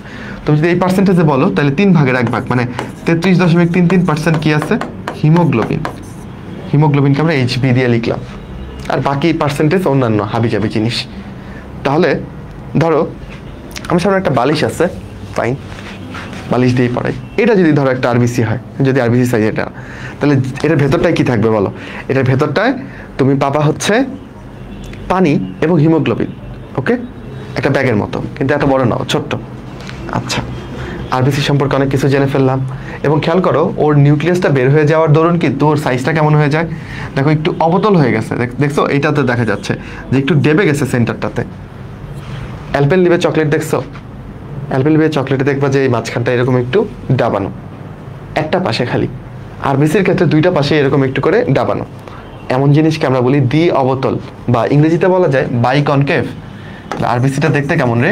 দ্বি অবতল। কাহিনী ক্লিয়ার? ওকে, এই আরবিসির ভেতরে হিমোগ্লোবিন থাকে, তার জন্যই রক্ত লাল হয়। তাহলে আমরা আজকের পর থেকে ব্লাস্ট এবং সাইট কোনো উল্টাপাল্টা করব না। তাহলে একটু এবার তোমাদের পরীক্ষার পালা। আমি যদি তোমাকে বলি অস্টিও ব্লাস্ট, এটা দিয়ে কি বুঝবা? আর যদি বলি অস্টিওসাইট, এটা দিয়ে কি বুঝবা? বলো। বায়োলজিকে এরকম ভেঙে ভেঙে পড়তে হবে, অর্থ বুঝে বুঝে পড়তে হবে। মাঝে মধ্যে তুমি মনে করতে পারো যে আরে এরকম কঠিন কঠিন নাম কেন দিল ওরা। আমাদের বাংলাদেশি যে নাম, এটা কিন্তু বিদেশিদের জন্য কঠিন। হ্যাঁ, যেমন বাংলাদেশি ক্রিকেট প্লেয়ারদের নাম যখন বিদেশি কমেন্টেটররা পড়তে যায়, একটা জগা খিচুড়ি বানায় ফেলে। আমরাও ওইরকম ল্যাটিন, গ্রিক এগুলো শব্দ থেকে আসা বায়োলজিক্যাল নেমগুলো আমাদের জন্য কঠিন লাগে, বাট অর্থগুলো জানলে অতটাও কঠিন লাগে না। যেমন অস্টিও শব্দের অর্থ কি জানো? অস্টিও মানে হচ্ছে অস্থি। অস্টিও মানে কি বলো? অস্থি। অস্থি মানে তো বুঝো পোন্স, হাড্ডি। ওকে। আর ব্লাস্ট মানে আমার বাচ্চারা জানে অপরিণত কোষ। তাহলে অস্থিতে যে অপরিণত কোষ থাকে সেটা অস্টিওব্লাস্ট, অস্থিতে যে পরিণত কোষ থাকে সেটা অস্টিওসাইট। তাহলে আজকের পর থেকে ব্লাস্ট এবং সাইট নিয়ে আমরা কোনো উল্টাপাল্টা করবো না। Next slide. অস্থিতে কি রক্ত সরবরাহ থাকে? আমি ছোটবেলায় এটা ভুল ভাবতাম, তাই ভাবলাম যে আমার বাচ্চারাও আমার মতো অনেকে ভুল ভাবতে পারে, তাই সঠিকটা শিখাই দেই। আমি ছোটবেলায় ভাবতাম আরে হাড্ডিগুলো তো সাদা হয়, এগুলোর ভেতরে বোধহয় ব্লাড সাপ্লাই থাকে না। উত্তর হচ্ছে অবশ্যই ওদের ভেতরে ব্লাড সাপ্লাই থাকে। এই ছবিটাতে তুমি দেখতে পাচ্ছ যে হাড্ডির ভেতরে লালগুলো হচ্ছে ধমনী, নীলগুলো হচ্ছে শিরা। তাহলে হাড্ডিতে বেশ ভালো ব্লাড সাপ্লাই থাকে, বুঝছো? এই যে হাড্ডিতে, মুরগির হাড্ডিতে বুঝবা না, কিন্তু মানুষের হাড্ডিতে দেখা যায় যে ছিদ্র থাকে, যেই ছিদ্র পথে ধমনী বা শিরাগুলো প্রবেশ করে, বুঝছো? হাড্ডির মধ্যে ছিদ্র থাকে। ওকে, যেমন এখানে তুমি যদি দেখো এটা একটা কাটা হাড্ডি। হ্যাঁ, এখানে দেখো এরকম ছিদ্র ছিদ্র দেখতেছে, এগুলো দিয়ে ধমনী শিরা বিকশিত হয়। ওকে, এবার হাড্ডির দুইটা প্রান্ত থাকে, তাই না? এই দুই প্রান্তে দেখো আমরা যখন পরিণত হই তখন এই দুই প্রান্তে লাল অস্থিমজ্জা থাকে। কি থাকে বলো? রেড বোন ম্যারো বা লাল অস্থিমজ্জা। লাল অস্থিমজ্জা। অস্থিমজ্জা মানে তোমরা হাড্ডির ভেতরে ধরো নেহারি খাওয়ার সময় বা খাসির পায়া খাওয়ার সময় ওদের হাড্ডির ভেতরে একটা ফ্যাটি জিনিস দেখছো না? ওইটাও একটা অস্থিমজ্জা। মুরগির হাড্ডির ভেতরে লাল লাল জিনিস দেখছো না? ওইটাও একটা অস্থিমজ্জা। ওকে, এবার মুরগির হাড্ডির ভেতরে যে লালটা দেখছো ওইটা হচ্ছে লাল অস্থিমজ্জা, কিন্তু গরু বা খাসির যে ফ্যাটি জিনিসটা দেখছো ওইটা হচ্ছে হলুদ অস্থিমজ্জা। তাহলে আমাদের হাড্ডিগুলোর প্রান্তগুলোতে লাল অস্থিমজ্জা থাকে, কিন্তু সেন্টারটাতে কি থাকে বলো? হলুদ অস্থিমজ্জা, ইয়েলো বোন ম্যারো। হলুদ অস্থিমজ্জা। হলুদ কেন বলতেছি? কারণ এটা অনেক ফ্যাটি, রাইট? এখানে অনেক ফ্যাট থাকে। অনেকেই হচ্ছে নেহারি খায়, তারপর হচ্ছে খাসির পায়ে খায়, ওই ফ্যাটটা খেয়ে ভাবে যে ও ক্যালসিয়াম খাচ্ছে। না রে, হাড্ডি ক্যালসিয়াম দিয়ে তৈরি, সেটা সত্য। হাড্ডি থেকে ক্যালসিয়াম পাইতে গেলে হাড্ডিকে গুঁড়া করতে হবে, এরপর হাড্ডির গুঁড়া খাইতে হবে, বুঝছো? তাহলে ক্যালসিয়াম পাওয়ার জন্য তুমি ছোট মাছ খাইতে পারো, ছোট মাছের কাঁটাতেও ক্যালসিয়াম আছে, কিন্তু হাড্ডির ওই ফ্যাটি পার্ট খেয়ে তুমি ক্যালসিয়াম খাচ্ছ না, ওইটা তুমি খাচ্ছ পিওর ফ্যাট, চর্বি খাচ্ছ। ওকে, তো দুই রকমের অস্থিমজ্জা থাকে। একটা বাচ্চা যখন জন্মায়, খেয়াল করো এক্সাম কখন একবার বলছি, 8টায় মানে কি কালকে সকাল না, সকালে কখনো এক্সাম নেই না আমরা, রাত 8টায়, রাত 8টা থেকে রাত 8:30 মিনিটের মধ্যে এক্সাম দিতে হবে। এই দুইটা ক্লাসের উপর থেকেই 90% প্রশ্ন থাকবে। ওকে, আচ্ছা কি বলছিলাম বলতে বাচ্চারা? বলতেছিলাম যে এই বাচ্চা অবস্থা যখন আমি জন্মাইছি তখন আমার হাড্ডির পুরোটাই লাল অস্থিমজ্জা, বুঝছো? দেখো, কিন্তু যতই বয়স বাড়তেছে ততই লাল অস্থিমজ্জার পরিমাণ কমতেছে, এবং যখন অনেক বয়স হয়ে যায় তখন খালি এই প্রান্তগুলোতে একটু করে লাল অস্থিমজ্জা থাকে, আর হাড্ডির ভেতরটাতে কিসে ভরে যায়? হলুদ অস্থিমজ্জায় ভরে যায়। এই হলুদ অস্থিমজ্জা কখনোই কি করে না? রক্তকণিকা তৈরি করে না। রক্তকণিকা তৈরি করার কাজ কার? লাল অস্থিমজ্জা। লাল অস্থিমজ্জা হচ্ছে রক্তকণিকা তৈরি করে। ওকে, আর হলুদ অস্থিমজ্জা কি করে? ওরা হচ্ছে ফ্যাট সঞ্চয় করে রাখে, ফ্যাট সঞ্চয় করে রাখে বিপদের জন্য, বিপদের সময় এই ফ্যাট থেকে শক্তি পাবে এই আশায়। ওকে, বুঝছো সবাই? আচ্ছা, তাহলে হাড্ডিতে রক্ত সরবরাহ আসছে না, মানে অনেক বেশি পরিমাণে আসছে, নয়তো এখানে তৈরি হওয়া রক্তগুলো বের হবে কেমন করে? রক্তকণিকাগুলো তো এটা ভেতরেই তৈরি হচ্ছে, রাইট? ওইখান থেকে তো বের হইতে হবে। ওকে, তো বের হওয়ার জন্য তো ধমনী শিরা লাগবেই। ওকে, আচ্ছা এপিগ্লটিসের একটু কাহিনী বলি। এপিগ্লটিসটা কি? অনেক সময় এমন হয় না, আমরা খাবার খাচ্ছি, খেতে খেতে হঠাৎ করে আমার মানে খাবার আটকে গেল এবং তখন আমি কাশতেছি, আমার মা এসে ধরো আমার মাথায় বাড়ি দিচ্ছে, এই একটু পানি খা, পানি খা, কে যেন তোর কথা মনে করছে। এরকম বলে না তোমার ক্ষেত্রে? হয়েছে তো জীবনে একবার হইলেও। আচ্ছা, তখন আসলে তোমার কথা কেউ মনে করে নাই, বরঞ্চ তুমি হয়তো বা কারো কথা মনে করে খাবারটা অন্ননালী দিয়ে যাওয়ার কথা, তুমি হয়তো বা সেটাকে শ্বাসনালী দিয়ে প্রবেশ করাই দিছো। ভাই চিনি নাই কোনটা অন্ননালী কোনটা শ্বাসনালী, এটা তো আমি বুঝি না, বাইরে থেকে তো দেখতে পারি না, তার জন্য এই ছবি দেখো, এটা একটা মানুষের ছবি।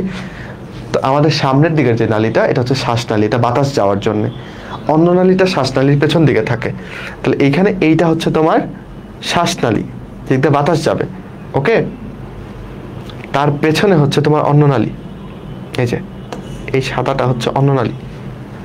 তাহলে কোনো কারণে যদি খাবারটা অন্ননালীতে না গিয়ে যদি শ্বাসনালী দিয়ে ঢুকে যায়, তখন তোমার শ্বাসনালীতে কিছু সিলিয়া থাকে, প্লাস তোমার মস্তিষ্ক বুঝতে পারে যে খাবারটা ভুল পথে গেছে, এটাকে কোনোভাবেই ফুসফুসে যাইতে দেওয়া যাবে না। শ্বাসনালী দিয়ে গেলে আলটিমেটলি কোথায় চলে যাবে? লাংসে চলে যাবে, ফুসফুসে চলে যাবে, ভয়ঙ্কর ব্যাপার। তাই তখন সে কাশির উদ্রেক ঘটায় এবং তুমি তখন কাশতে থাকো, বুঝছো? তোমার বডি কিন্তু এই কাশির সূচনা করছে। উদ্দেশ্য কি? যেন কাশির সাথে যে বাতাস আসবে, সেই বাতাসের ধাক্কায় যে খাবারটা শ্বাসনালী দিয়ে ঢুকছিল সেটা যেন বের হয়ে আসে, বুঝছো? তাহলে যেন এটা সবসময় না হয়, এটার জন্য সৃষ্টিকর্তা আমাদেরকে কি ব্যবস্থা করে দিচ্ছেন? আমাদেরকে একটা অঙ্গ দিচ্ছেন, ওইটার নাম হচ্ছে এপিগ্লটিস। চলো আমরা এপিগ্লটিসটাকে দেখি। একটা মানুষের, এমন মানুষের ছবি নিচ্ছি যার এপিগ্লটিসটা অনেক বড়। তোমার আমার এপিগ্লটিস এত বড় না, এইভাবে সুন্দর করে বুঝে যাবেন। যাই হোক, তুমি যদি তাকাও এখানে, খেয়াল করো, এটা কি তার? এটা হচ্ছে আলজিব্বা। আলজিব্বা আশা করি সবাই চিনো, হাঁ করলে দেখা যায়, তাই না? ছোট ভাই বোনকে হাঁ করায় দেখতে পারো আলজিব্বা। এই আলজিব্বা আসলে এই নরম তালুর একটা পার্ট। এটা হচ্ছে নরম তালু। আমাদের প্রথম দিকের তালুটা শক্ত, একটু ভেতর দিকে নরম, আর সেই নরম তালুর একটা পার্ট হচ্ছে এই আলজিব্বা।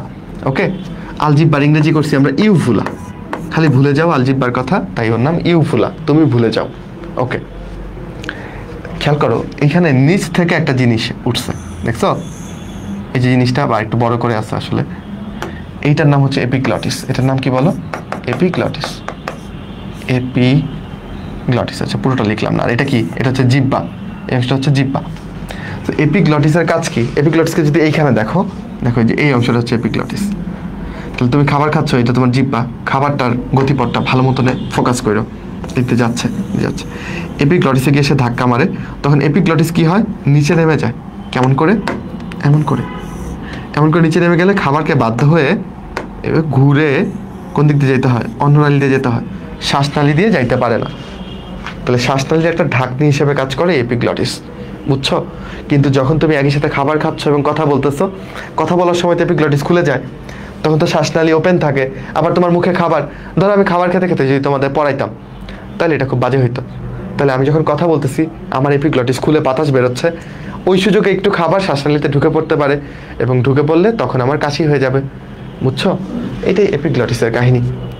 ওকে, আচ্ছা, তাহলে এপিগ্লটিস বেসিক্যালি আমাদের যে ল্যারিংস বা স্বরযন্ত্র আছে, এটার উপর একটা ঢাকনির মতো, যেই ঢাকনিটা খাবারের ধাক্কায় শ্বাসনালীর রাস্তাটাকে বন্ধ করে দেয়। ওকে, অ্যান্ড এই তো, আর যখন কথা বলতেছে বা অন্য কাজ করতেছে, তখন এটা আবার খুলে যায়, মানে খুলে গিয়ে বাতাস আদান প্রদান করতে দেয়। মানে ও বাতাসকে যাইতে দিবে ফুসফুসে, কিন্তু কখনোই খাবারকে যাইতে দিবে না। এটাই এপিগ্লটিসের মূল কথা। ওকে, এপি মানে উপরে, এখানে গ্লটিস বলে একটা অঙ্গ থাকে, তার উপরে তার অবস্থান, তাই তাকে এপিগ্লটিস নামে ডাকছি। আরো ইন্টারেস্টিং পড়া আসতেছে সামনে, চলো একটু জীবনমুখী পড়া পড়ি, রিডিং পড়ো একটু। এই অংশটা সবারই খুব গুরুত্ব দেওয়া উচিত। ইভেন এই সময় দাঁড়িয়ে তোমরা আরেকবার তোমার বন্ধুদেরকে মেনশন করতে পারো, কারণ এখন একটা লাইফ সেভিং জিনিস শিখাবো, ঠিক আছে? আচ্ছা, ফোকাসে বোধহয় একটু সমস্যা হচ্ছে, ধৈর্য ধরে থাকো, ঠিক হয়ে যাবে। হ্যাঁ, কমেন্ট তো দেখতে পাচ্ছি। এফবি কমেন্ট কি পড়েন না স্যার? দেখতে পাচ্ছি, বাট গুরুত্বপূর্ণ কিছু দেখতে পাই নাই, তাই পড়ছি না। ও আচ্ছা, গুরুত্বপূর্ণগুলো বোধহয় চলে যায়, ওইটা বোধহয় মিস করে গেছি। জাস্ট আ সেকেন্ড, দেখি তোমাদের কি প্রশ্ন।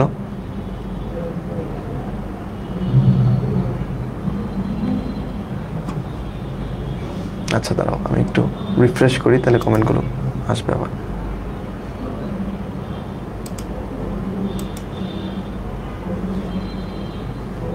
ওকে, না, এপিগ্লটিস 6টা তন্তু বিশিষ্ট না, ওইটা হচ্ছে তোমার ভোকাল কর্ড। ভোকাল কর্ড যেটাতে আমরা স্বর তৈরি করছি, সেটার 6টা তন্তু থাকে। ওকে, ওইটা আলাদা জিনিস, ওইটা আরো নিচে থাকে, যেটাতে আমরা স্বর তৈরি করি। তোমরা যখন অনেক জোরে চিল্লাও, অনেক চেঁচামেচি করো, দেখবে গলা ভেঙে গেছে। গলা ভেঙে গেছে মানে কি, তোমার ভোকাল কর্ডে এখানে একটু ক্ষত তৈরি হয়েছে, যেটা সারবে 2-3 দিন সময় লাগবে। ওই 2-3 দিন তোমার গলা ভাঙা থাকে। ওকে, আচ্ছা, তাহলে আমাদের প্রশ্ন হচ্ছে, হঠাৎ করে কেউ অজ্ঞান হয়ে গেল তোমার সামনে, মনে করো, ঠিক আছে, এবং তার তুমি হার্টবিট, মানে তুমি তার পালস দেখতেছো বা হার্টবিট দেখতেছো, কিছুই পাচ্ছ না, এবং সে কোনো শ্বাসও নিচ্ছে না, তাহলে তুমি কি বলবা? এই লোকটা মরে গেছে সাথে সাথেই? না। তখন তোমার করণীয় কি? তোমার পাশেই দাঁড়ায় ছিল, একটু আগে ভালো ছিল, হঠাৎ করে মাথা ঘুরে পড়ে গেছে, তখন তোমার করণীয় কি? আচ্ছা, করণীয় হচ্ছে, তখন তোমার যেটা করতে হবে, তাকে সিপিআর দিতে হবে। কি দিতে হবে বলো? সিপিআর। সিপিআর ফুল মিনিং কি? সিপিআর ফুল মিনিং হচ্ছে কার্ডিও পালমোনারি। কার্ডিও মানে হৃৎপিণ্ড, পালমোনারি মানে ফুসফুস, ঠিক আছে? ফুসফুসের মেডিকেল নাম হচ্ছে পালমোনারি। ওকে, রিসাসিটেশন মানে হচ্ছে মানে উদ্ধার করা। ওকে, তাহলে তার ফুসফুস এবং হৃৎপিণ্ডকে উদ্ধার করতে হবে। কিভাবে সিপিআর প্রদান করতে পারো, একজন ডাক্তার না হয়েও, একজন কলেজ ছাত্র হয়েও কিভাবে সিপিআর প্রদান করতে পারো সেটা একটু শিখাই দিতে চাই। যদিও আমরা ডাক্তার হয়েও সিপিআর প্রদান করা আমাদের জন্য খুবই জটিল, বুঝছো? প্রকাশ্যে সিপিআর প্রদান করলে অশিক্ষিত যারা বা যারা এটা সম্পর্কে জানে না, তারা মনে করে ডাক্তার বুক চেপে রোগীকে মেরে ফেলছে। এই জন্যে আমরা যখন ঢাকা মেডিকেল কলেজে যখন সিপিআর প্র্যাকটিস করা হয়, তখন ওটিতে নিয়ে গিয়ে বা আবদ্ধ ঘরে সিপিআর প্র্যাকটিস করা হয়, সিপিআর দেওয়া হয়। কি ভয়ঙ্কর অবস্থা! 25-এর অ্যাডমিশনের কোনো একক কোর্স আসবে। অ্যাডমিশনে তো একক কোর্স হয় না রে জান্নাত আরিল।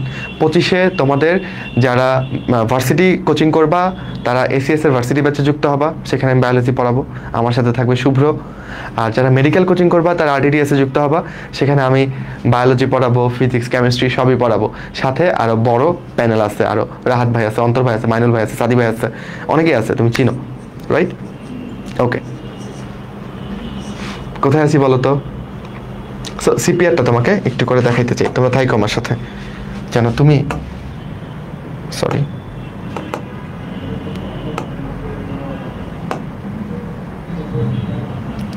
কি আসলো এটা?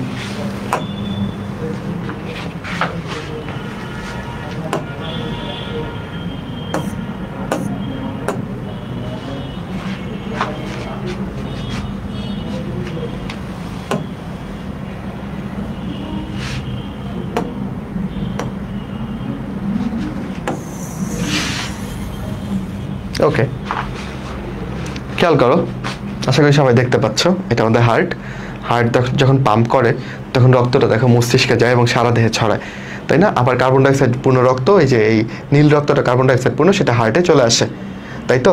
এখন মনে করো একটা লোকের কোনো কারণে হার্ট ভালো মতো পাম্প করতেছে না, হ্যাঁ, তো তার হার্টবিট তো পাচ্ছ না, মানে কি হার্ট ভালো মতো পাম্প করতেছে না। তো হার্ট ভালো মতো পাম্প না করলে কি অবস্থা হবে দেখো, তার রক্তটা কিন্তু মস্তিষ্ক পর্যন্ত যাইতেছে না, হ্যাঁ, এইখানেই দেখো একটু একটু খালি এরকম করতেছে, দেখছো? তো এরকম করলে তার মস্তিষ্কে রক্ত সাপ্লাই বন্ধ হয়ে যাবে, এবং বন্ধ হয়ে গেলে সে অজ্ঞান হয়ে যেতে পারে। তখন তুমি তাকে কি করবা? প্রাইমারি কাজ কি তোমার? প্রাইমারি কাজ হচ্ছে তাকে প্রথম সে জায়গায়, যে জায়গায় শুয়ে পড়ছে, অজ্ঞান হয়ে গেলে তো অবশ্যই শুয়ে পড়ছে, দাঁড়ায় তো থাকবে না, তার হচ্ছে আগে চেক করবো তার মুখের মধ্যে বা নাকের মধ্যে শ্বাস নেওয়ার জায়গাতে কোনো কিছু আটকে গেল কিনা, ঠিক আছে? আগে যদি ওইগুলো থাকে, তাহলে ওই মুখে বা নাকে কিছু আটকানো থাকলে ওইগুলো ক্লিয়ার করবো, যেন সে শ্বাস নিতে পারে। ওকে, আচ্ছা, তার পোশাক টোশাক একটু লুজ করে দিবা, ওইখানে ভিড় জমাইতে দিবা না। তুমি হেল্পের জন্য ডাকবা, তোমার আরেকজনকে লাগবে। ওকে, আরেকজনের কাজ কি? সে অ্যাম্বুলেন্স কল করবে বা 999-এ ফোন করবে যেন সাহায্য আসে। তুমি অলরেডি চেক করছো যে তার হার্টবিট নাই, সে কোনো শ্বাস প্রশ্বাস নিচ্ছে না। ওকে, তো ওই মুহূর্তে তুমি কি করবা? ইমিডিয়েটলি তার সিপিআর দেওয়া শুরু করবা। সিপিআর দেওয়ার নিয়মটা কি দেখো, তোমার হাতটা কেমন করে ধরতে হবে। তাহলে এটা ধরো তোমার বাম হাত, ওকে, বাম হাতের উপর, তুমি যদি ডান হাতি হও তাহলে বাম হাতের উপর এরকম ডান হাতটা রাখলা, কিভাবে ধরছি দেখছো? এবার বাম হাতের এই জায়গাটা দিয়ে রোগীর যে বুকের মাঝখানটা, স্টারনামটা, ঠিক আছে, মাঝখানে চাপ দিতে হবে, কিন্তু ডানে বা বামে চাপ দিব না। হার্ট একটু বাম দিকে থাকে, এই জন্য বাম দিকে চাপবো না, মাঝখানটায় চাপবো, বুকের মাঝখানটায় চাপবো। ওকে, তাহলে বুকের মাঝখানটায় হাতের এই পাশটুক দিয়ে দিব চাপ। ওকে, দেখো কতখানি চাপ দিব, চাপ মেরে তার বুকটা 2 ইঞ্চি পর্যন্ত নিচে নামাই ফেলবো। এখন তোমরা মনে মনে বলতে পারো, ভাই এই 2 ইঞ্চি পর্যন্ত নামাই ফেললে আমার তো ওর তো বুকটা ভেঙে যেতে পারে, ওর তো এই রিপসগুলো পরশুকাগুলো ভেঙে যেতে পারে আমি যদি এত জোরে জোরে চাপি। উত্তর হচ্ছে ভাঙুক।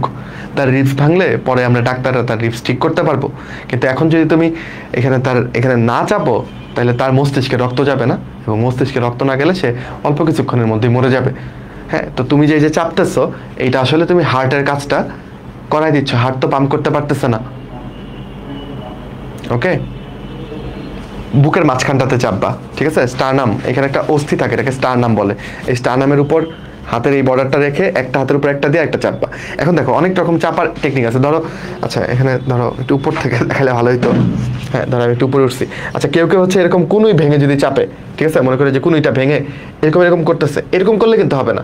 কুনুই ভাঙা রাখা যাবে না, কুনুই স্ট্রেট থাকবে এবং নিজের শক্তি দিয়ে ভালো মতনে চাপতে হবে, ঠিক আছে? ভালো মতন চাপতে হবে, কুনুই ভাঙা যাবে না। কোনো স্ট্রেট রেখে ভালো মতো চাপতে হবে যেন 2 ইঞ্চি করে গভীরে যায়, এবং প্রত্যেক মিনিটে 100 থেকে 120টা কম্প্রেশন। মানে কি, তুমি কাউন্ট করবা সেকেন্ডে যেন 2টা করে হয়, ঠিক আছে? খুব ফাস্ট চাপবা, সেকেন্ডে 2টা করে। কিন্তু আবার খুব ফাস্ট চেপে যদি এমন হয় যে চাপটা লাগতেছে না, তাহলে কিন্তু লাভ হবে না। চাপও লাগতে হবে, ফাস্টও করতে হবে। তো তুমি মোটামুটি 30টা করে চাপ দিবা। হ্যাঁ, কাউন্ট করবা 1 2 3 4 5 6, 30টা চাপ দেওয়ার পরে তার মুখটা খুলে এখানে ফু দিবা, ঠিক আছে? তার মুখটা খুলে মুখের ভেতরে কি করবা, ফু দিবা। ফু দিলে তার বাতাসটা কই যাবে, ফুসফুসে, মানে ফুসফুসটা ফুলে গিয়ে আবার যদি সচল হয়, এটার জন্য এই কাজটা করবা। ওকে, বুঝছো? আচ্ছা, তো এভাবে কতক্ষণ করবা? যতক্ষণ না তোমার সাহায্য এসে পৌঁছায়, রোগী যতক্ষণ না হসপিটালে যায়। ভাই, রোগীকে হসপিটাল নিতে গেলে 1 ঘন্টা সময় লাগবে, 1 ঘন্টাই করে যাবা। যতক্ষণ না নিশ্চিত হচ্ছে রোগী মরে গেছে, ততক্ষণ তুমি এটা করতেই থাকবা। ওকে, আচ্ছা, যদি কেউ এটা ঠিকঠাক মতো না করতে পারে, তাহলে কেমন হবে? এই দেখো, রোগী পড়ে আছে, তার রক্ত দেখো মস্তিষ্কে যাচ্ছে না, দেখছো? তুমি যখন এই যে তুমি হালকা হালকা চাপতেছো, এই যে তুমি ভাবতেছো আরে রোগীটা ব্যথা পাবে, ওকে হালকা হালকা চাপি। আচ্ছা, রক্ত কি যাচ্ছে মস্তিষ্ক পর্যন্ত?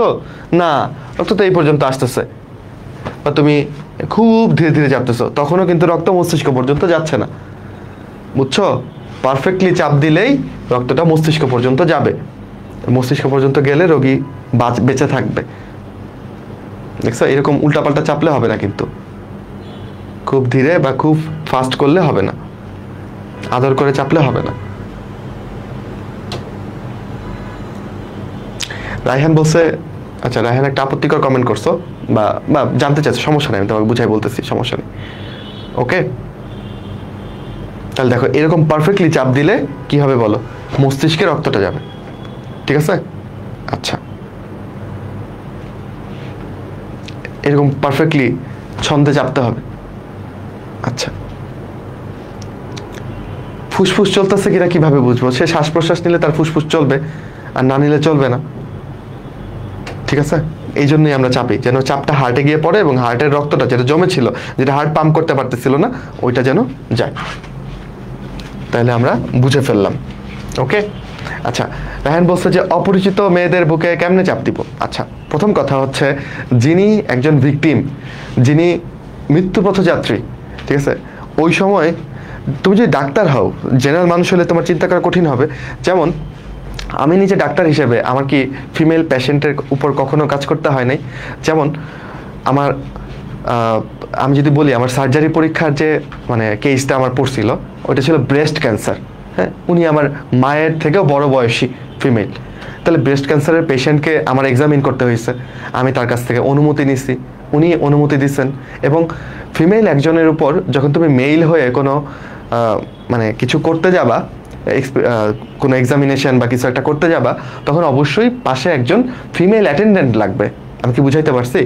মানে কি, তুমি যদি ধরো একজন ফিমেল তোমার পাশে অজ্ঞান হয়ে গেছে, এখন তুমি তাকে সিপিআর দিবা, কিন্তু তোমার পাশে একজন ফিমেল লাগবে, নয়তো তুমি সিপিআরও দিতে পারবা না। কারণ এইখানে যে কেউ অ্যালিগেশন তুলতে পারে, কিন্তু আরেকজন ফিমেল যদি পাশে অ্যাটেন্ডেন্ট হিসেবে থাকে, তাহলে তুমি এখানে মানে অযাচিত কিছু করতে পারবা না। তা ডাক্তার হিসেবে আমরা যখন প্র্যাকটিস করি, তখন ফিমেল রোগীকে এককভাবে আমার দেখার কোনো সামর্থ্য নেই, সাথে অবশ্যই একজন ফিমেল অ্যাটেন্ডেন্ট লাগবে, ফিমেল একজনকে লাগবে। বুঝতে পারছো? এই হচ্ছে কাহিনী। আচ্ছা, ওকে, একই কথা ফিমেল ডক্টরদের জন্য ওরা যদি মেলকে দেখে, কোনো মেল পেশেন্টকে দেখে, তাহলে সাথে একজন অবশ্যই মেল অ্যাটেন্ডেন্ট লাগবে। হ্যাঁ, ধরো একজন ডাক্তার একজন লোককে দেখতেছে, সাথে তার ওয়াইফ আছে, আচ্ছা তাইলেও চলবে, বা অপরিচিত একজন মহিলা আছে, ওই ডাক্তার আছে, ডাক্তারের যে অ্যাসিস্ট্যান্ট উনি আছে, উনিও একজন ফিমেল, আরেকজন মেল পেশেন্টকে দেখতেছে। এখন তার ডাক্তার হিসেবে কোনো একটা এক্সামিনেশন করতে হবে, তখন কিন্তু হবে না, তখন আরেকজন মেলকে বাইরে থেকে ডেকে আনতে হবে, এনে ওইখানে দাঁড় করে তারপর এক্সামিন করতে হবে। এটা হচ্ছে এথিক্স, এটা হচ্ছে নিয়ম, বুঝছো? নয়তো আমি ডাক্তার হিসেবে বিপদে পড়তে পারি, তুমি আমার বিরুদ্ধে মামলা করতে পারো যে এই ডাক্তার উল্টাপাল্টা কিছু করছে, তা আমি তো নিজে সেফ থাকবো, বুঝছো? আচ্ছা, তো ডাক্তারিতে আমাদের থার্ড ইয়ারে এগুলো পড়ানো হয় যে ডাক্তারি এথিক্স কোনগুলো, কি কি তোমাকে নজরে রাখতে হবে। আমরা কি সিপিআর কিভাবে দিতে হয় মোটামুটি বুঝলাম। কখন দিব? যখন কেউ হঠাৎ করে অজ্ঞান হয়ে যাবে, কোনো হার্টবিট থাকবে না, পালস থাকবে না, শ্বাস প্রশ্বাস নিবে না। কখন শুরু করবো? ইমিডিয়েটলি। শুরু করার আগে আরেকজনকে ডেকে নিব সাহায্যের জন্য, যে 999-এ বা অ্যাম্বুলেন্সে ফোন করবে, ততক্ষণে আমি তার সিপিআর দেওয়া শুরু করব। কিভাবে দিব? প্রত্যেক মিনিটে 120টা করে চাপ দিব। ওকে, এই চাপ 120টা টানা দিব না, 30টা করে দিব, মুখে ফু দিব, আবার 30টা দিব, আবার মুখে ফু দিব, এরকম চাপ দিয়ে বুকটা 2 ইঞ্চি নামাই দিব। ওকে, যেন আমি ফিল করব যে এই চাপটা যেন একদম তার মস্তিষ্ক পর্যন্ত রক্তকে পৌঁছায় দেয়। জীবনমুখী একটু আলোচনা করলাম, যেটা তোমাদের বইতেও আছে, কৃত্রিম শ্বাস প্রশ্বাস হিসেবে। চলো আমরা একটু 206টা হাড্ডির হিসাব কুইকলি পড়ে নিই। তোমরা জানো মানুষের শরীরে 206টা হাড্ডি থাকে, কিন্তু কোথায় কোনটা কিভাবে থাকে জানো না। এই দেখো কঙ্কালটা তোমার দিকে তাকিয়ে কিভাবে হাসতেছে। আমরা এই মানবদেহের কঙ্কালকে 2টা ভাগে ভাগ করি, বুঝছো? এই অংশটুকুকে আমরা বলি অক্ষীয়, একটু অ্যাকুরেটলি আঁকি, এই যে মাথা, বক্ষপিঞ্জর এবং এই যে এই স্ট্রোনি অঞ্চল, পেলভিস অঞ্চল, এটাকে কি বলি বলো? এটাকে আমরা বলি অক্ষীয় অঙ্গ, এটুকুকে আমরা অক্ষীয় কঙ্কাল বলি। এইটুকুকে বাদ দিলে বাকিগুলো হচ্ছে উপাঙ্গ। ও যদি একটা পোকা হইতো তাহলে ওর উপাঙ্গ কি? হাত পাগুলো হইতো না? তাই তো হইতো, তাই না? তাহলে আমরা আমাদের কঙ্কালকে ভাগ করতেছি হচ্ছে কি বলো? কঙ্কালকে ভাগ করি অক্ষীয় কঙ্কাল, অক্ষীয়। অক্ষ মানে কি? সেন্টারে যেটা থাকে, তো সেন্টার বলতে তো এইটাই। আর উপাঙ্গ মানে কি? অঙ্গ থেকে আসছে উপাঙ্গ। ওকে, তো এগুলো হচ্ছে উপাঙ্গীয় কঙ্কাল। অক্ষীয় কঙ্কাল আছে হচ্ছে 80টা, উপাঙ্গীয় কঙ্কাল আছে 126টা। হিসাবটা বিলাই দিচ্ছি কিভাবে। অক্ষীয়র মধ্যে কি কি আছে তুমিই বলো? অক্ষীয়র মধ্যে আছে হচ্ছে মাথা, মাথাকে আমরা বলি হচ্ছে করটি, রাইট? তারপর আছে হচ্ছে মুখের হাড্ডি, না বাদ দাও, করটির মধ্যে সব চলে যাচ্ছে। আচ্ছা, তারপর এটা কি বলো? বক্ষপিঞ্জর, তাই না? বুকের যে খাঁচা, ওইটাকে আমরা শুদ্ধ করে বলতেছি বক্ষপিঞ্জর। আর কি আছে? আর আছে হচ্ছে মেরুদণ্ড, মেরুদণ্ড। আচ্ছা, যদি এই পেলভিসটাকে আমরা অক্ষীর মধ্যে ফেলি নাই, আসলে এইটুকু হইলে পারফেক্ট হইতো। অক্ষী হচ্ছে এইটুকু। আচ্ছা, করটি বা মাথার মধ্যে হাড্ডি আছে কয়টা জানো? মাথার মধ্যে হাড্ডি আছে হচ্ছে তোমার 29টা। ওকে, বক্ষপিঞ্জরে আছে হচ্ছে 25টা। আচ্ছা, আর মেরুদণ্ডে আছে হচ্ছে 26টা। তুমি বলবো ভাই আমি তো ছোটবেলায় পড়ছিলাম মেরুদণ্ডে থাকে হচ্ছে 33টা হাড্ডি। উত্তর একদম ঠিক, মেরুদণ্ডে 33টা কশেরুকা থাকে, এটা একদম সত্য। কিন্তু তোমার বয়স যখন পরিণত হয়ে যায়, তোমার যখন বয়স হয়ে যায়, তখন এই পাশের 5টা হাড্ডি স্যাক্রাম, 5টা স্যাক্রাম মিলে একটা হয়ে যায়, 4টা কক্কিক্স মিলে একটা হাড্ডি হয়ে যায়, একসাথে মিলে যায় হাড্ডিগুলো। তাই আমরা কাউন্টের সময় এখানে 26 নেই। 25 আর 26 51, আর 29 হচ্ছে 80, মিলে গেল। উপাঙ্গীয় কঙ্কাল আরো সোজা, বুঝছো? উপাঙ্গীয়র মধ্যে তুমি বলতে পারো ঊর্ধ্বাঙ্গ, আর বলতে পারো কি নিম্নাঙ্গ। এই যে আজকে শিখতেছো এইগুলা, আর কি ভুলবা? ভুলা কি উচিত? সারা জীবন মনে থাকা উচিত। ঊর্ধ্বাঙ্গ বলতে আমরা বুঝবো এই যে আমাদের হাত এবং হাতটা যে জোড়া আছে বডির সাথে, সেগুলো। তো ওইগুলাকে আমরা বলি হচ্ছে, তাহলে এখানে বাহু বলতেছি হাতকে, আর এটাকে আমরা বলি হচ্ছে বক্ষ অস্থি চক্র। বক্ষ অস্থি মানে কোনগুলো? এই যে পিঠের যে একটা হাড্ডি আছে, বুঝছো? এই যে এটা কাঁটাটা যে হাতে লাগতেছে, এটা হচ্ছে স্ক্যাপুলা। আবার এখানে যে একটা হাড্ডি আছে, যেটা হচ্ছে কলার বোন বলে ছেলেদের ক্ষেত্রে, মেয়েদের ক্ষেত্রে বলে বিউটি বোন। হ্যাঁ, যাই হোক, তো এটার নাম হচ্ছে ক্ল্যাভিকল। ওকে, এগুলো নিয়ে হচ্ছে বক্ষ অস্থি, বক্ষ অস্থি চক্র বলে এটাকে। তাহলে কয়টা আছে বলো তো বক্ষ অস্থি চক্র? আগে এটা বলো। 2টা, পেছন দিকে 2টা কি আছে? স্ক্যাপুলা, আর সামনে দিকে 2টা ক্ল্যাভিকল। তাহলে কয়টা হইলো? 4টা, রাইট? মনে রাখবা প্রত্যেক হাতে এবং প্রত্যেক পায়ে 30টা করে হাড্ডি আছে। তাহলে 2টা হাত তোমার, 2টা হাতে কত? 2টা হাতে 60, তাহলে ঊর্ধ্বাঙ্গের অস্থি কয়টা হইলো বলো? ঊর্ধ্বাঙ্গের অস্থি হইলো তোমার 64টা, রাইট? আচ্ছা, নিম্নাঙ্গের অস্থি কয়টা হবে? 62টা। নিম্নাঙ্গ বলতে কি বুঝতেছি? নিম্নাঙ্গ বলতে বুঝতেছি পা।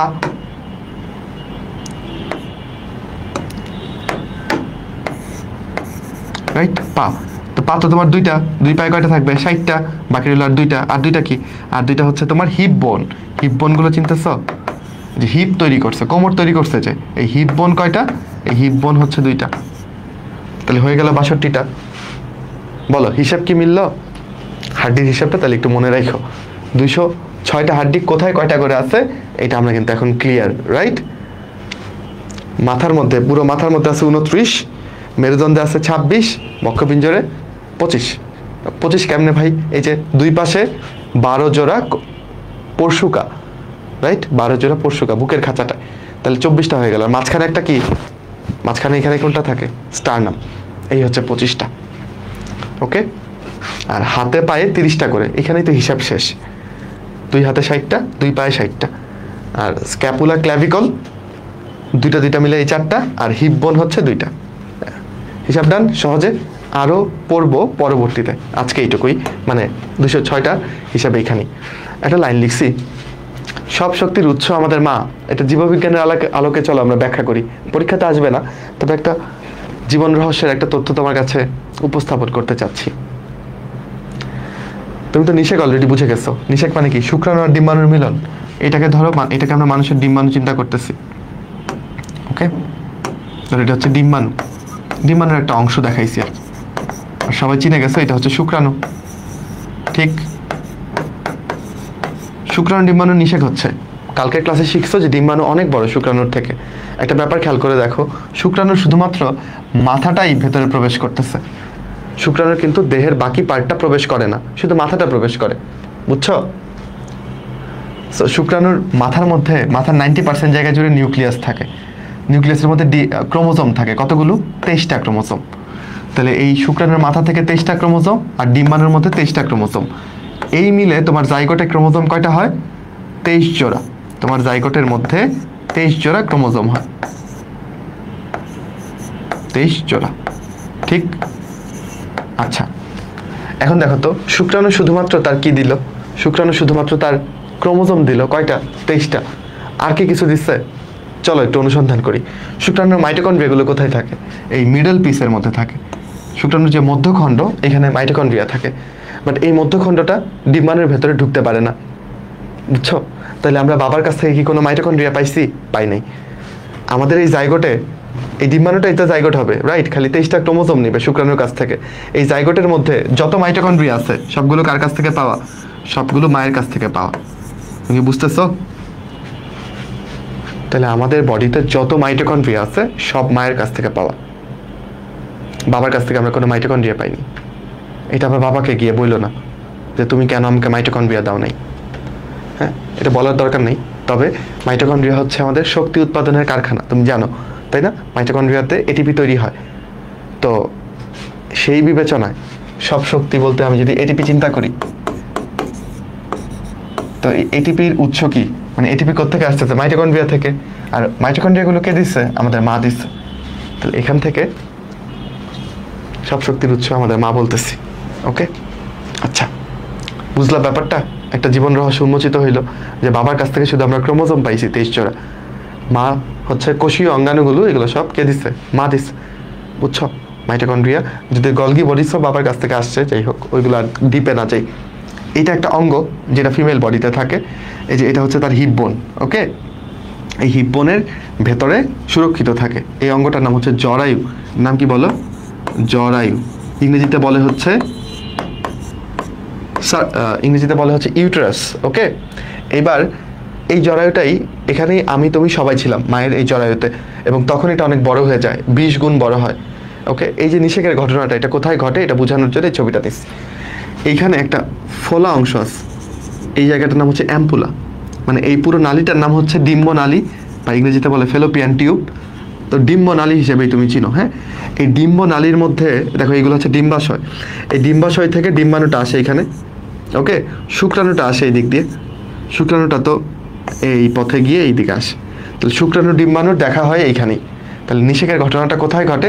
ডিম্ব নালীতে বা ফেলোপিয়ান টিউবে ঘটে। বুঝছো? ক্লিয়ার? তাহলে আমাদের নিষেকটা কেমন? অন্তনিষেক। রুই মাছের নিষেকটা কেমন? বহির্নিষেক। কেন অন্তনিষেক? কারণ এটা ফিমেলের বডিতে হচ্ছে। আমাদের দেহে শুক্রাণু ডিম্বাণুর মিলন ফিমেলের বডিতে হয়। ওকে, ডান? বুঝছো সবাই? ওকে, আচ্ছা, এই দেখো তো এখানে কোন ব্যাচের কথা লেখা, সংখ্যাটা কি দেখতে পাও কিনা? কত লেখা এখানে, নাকি কোন বর্ণ লেখা, কি লেখা? কমেন্ট করো।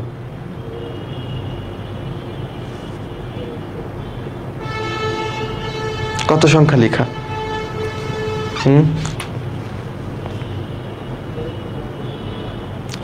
এইচএসসি 27 ব্যাচের জন্য 27 লেখা এখানে। যদি 27 তুমি দেখতে পারো তাহলে তুমি ইউ আর ফাইন। আর যদি 27 দেখতে না পারো, তোমার যদি মনে হয় যে এই সাদা সাদা কালা কালা সব একই রকমের লাগতেছে, তাহলে তুমি কালার ব্লাইন্ড, যে তুমি কালারটা বুঝতে পারো না। ওকে, আমি জানি আমার ক্লাসে যে মেয়েরা আছে তারা সবাই দেখতে পাচ্ছে, কিন্তু ছেলেদের মধ্যে কেউ কেউ এরকম থাকতেও পারে যে আমি তো কিছু বুঝতেছি না, সবাই 27 কেমনে বলতেছে, সব তো একই রকমের লাগতেছে। এই টেস্টটার নাম হচ্ছে ইশিহারা টেস্ট। ঠিক আছে?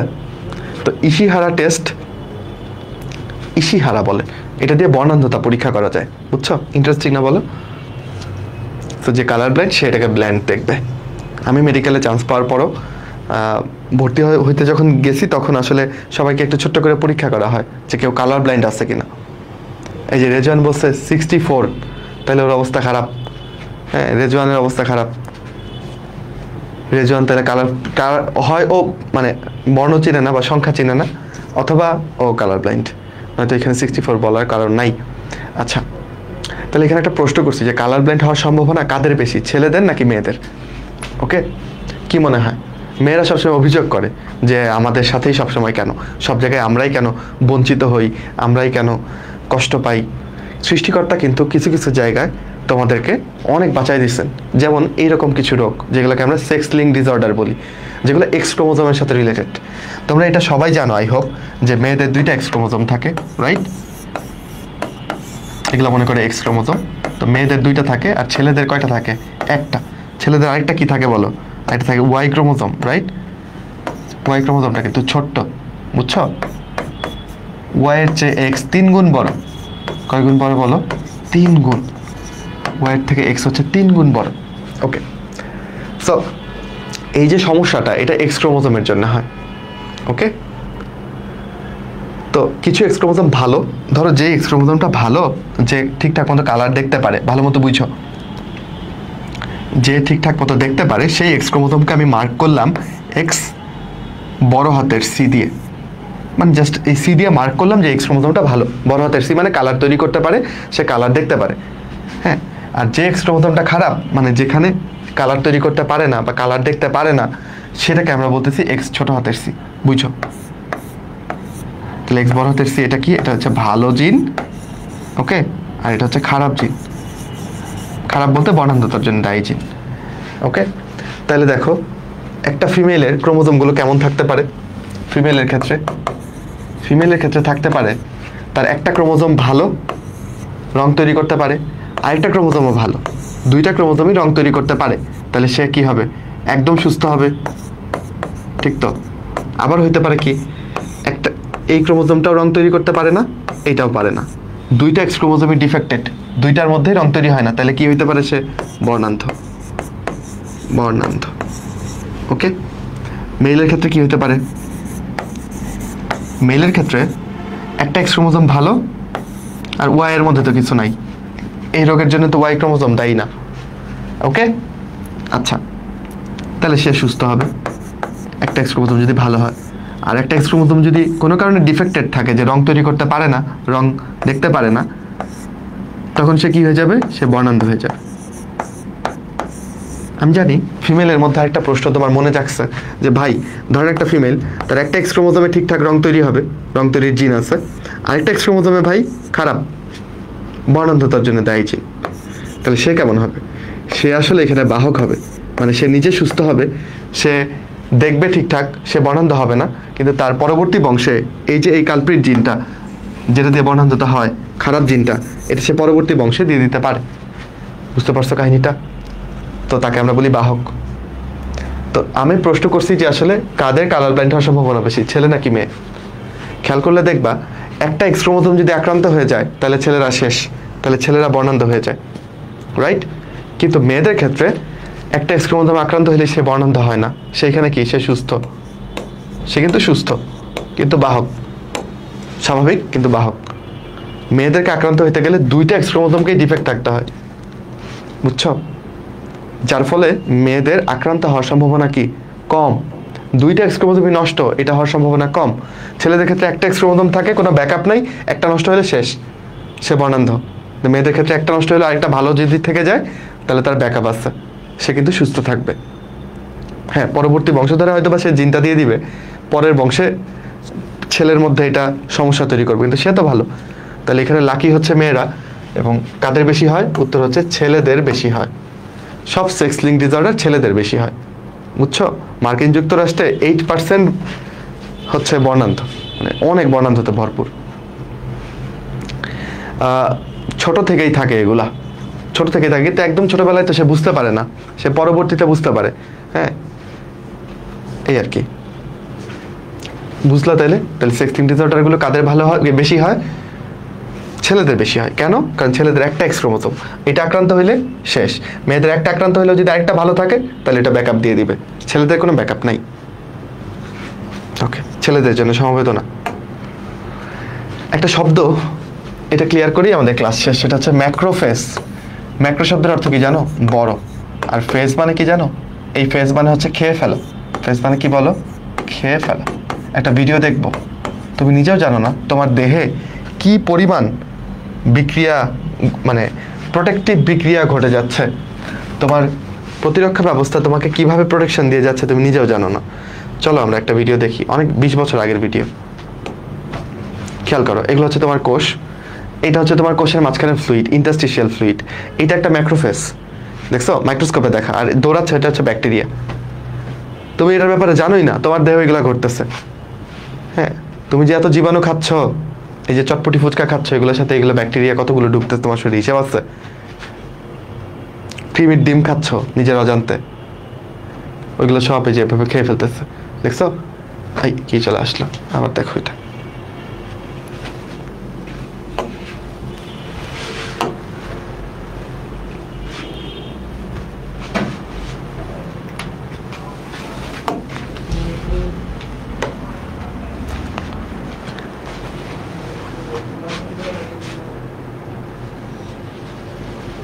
এই প্রক্রিয়াটাকে বলে ফ্যাগোসাইটোসিস। ফ্যাগো মানে খেয়ে ফেলা, সাইট মানে কোষ, আমার বাচ্চারা জানে, আর সিস মানে প্রক্রিয়া। তাহলে ফ্যাগোসাইটোসিস প্রক্রিয়ায় এইভাবে জীবাণু খেয়ে ফেলে।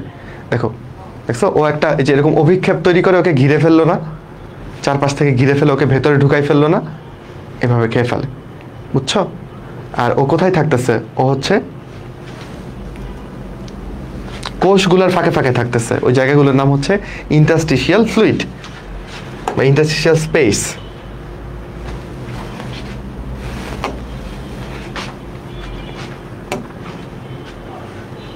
ঠিক আছে, বুঝছো কাহিনীটা?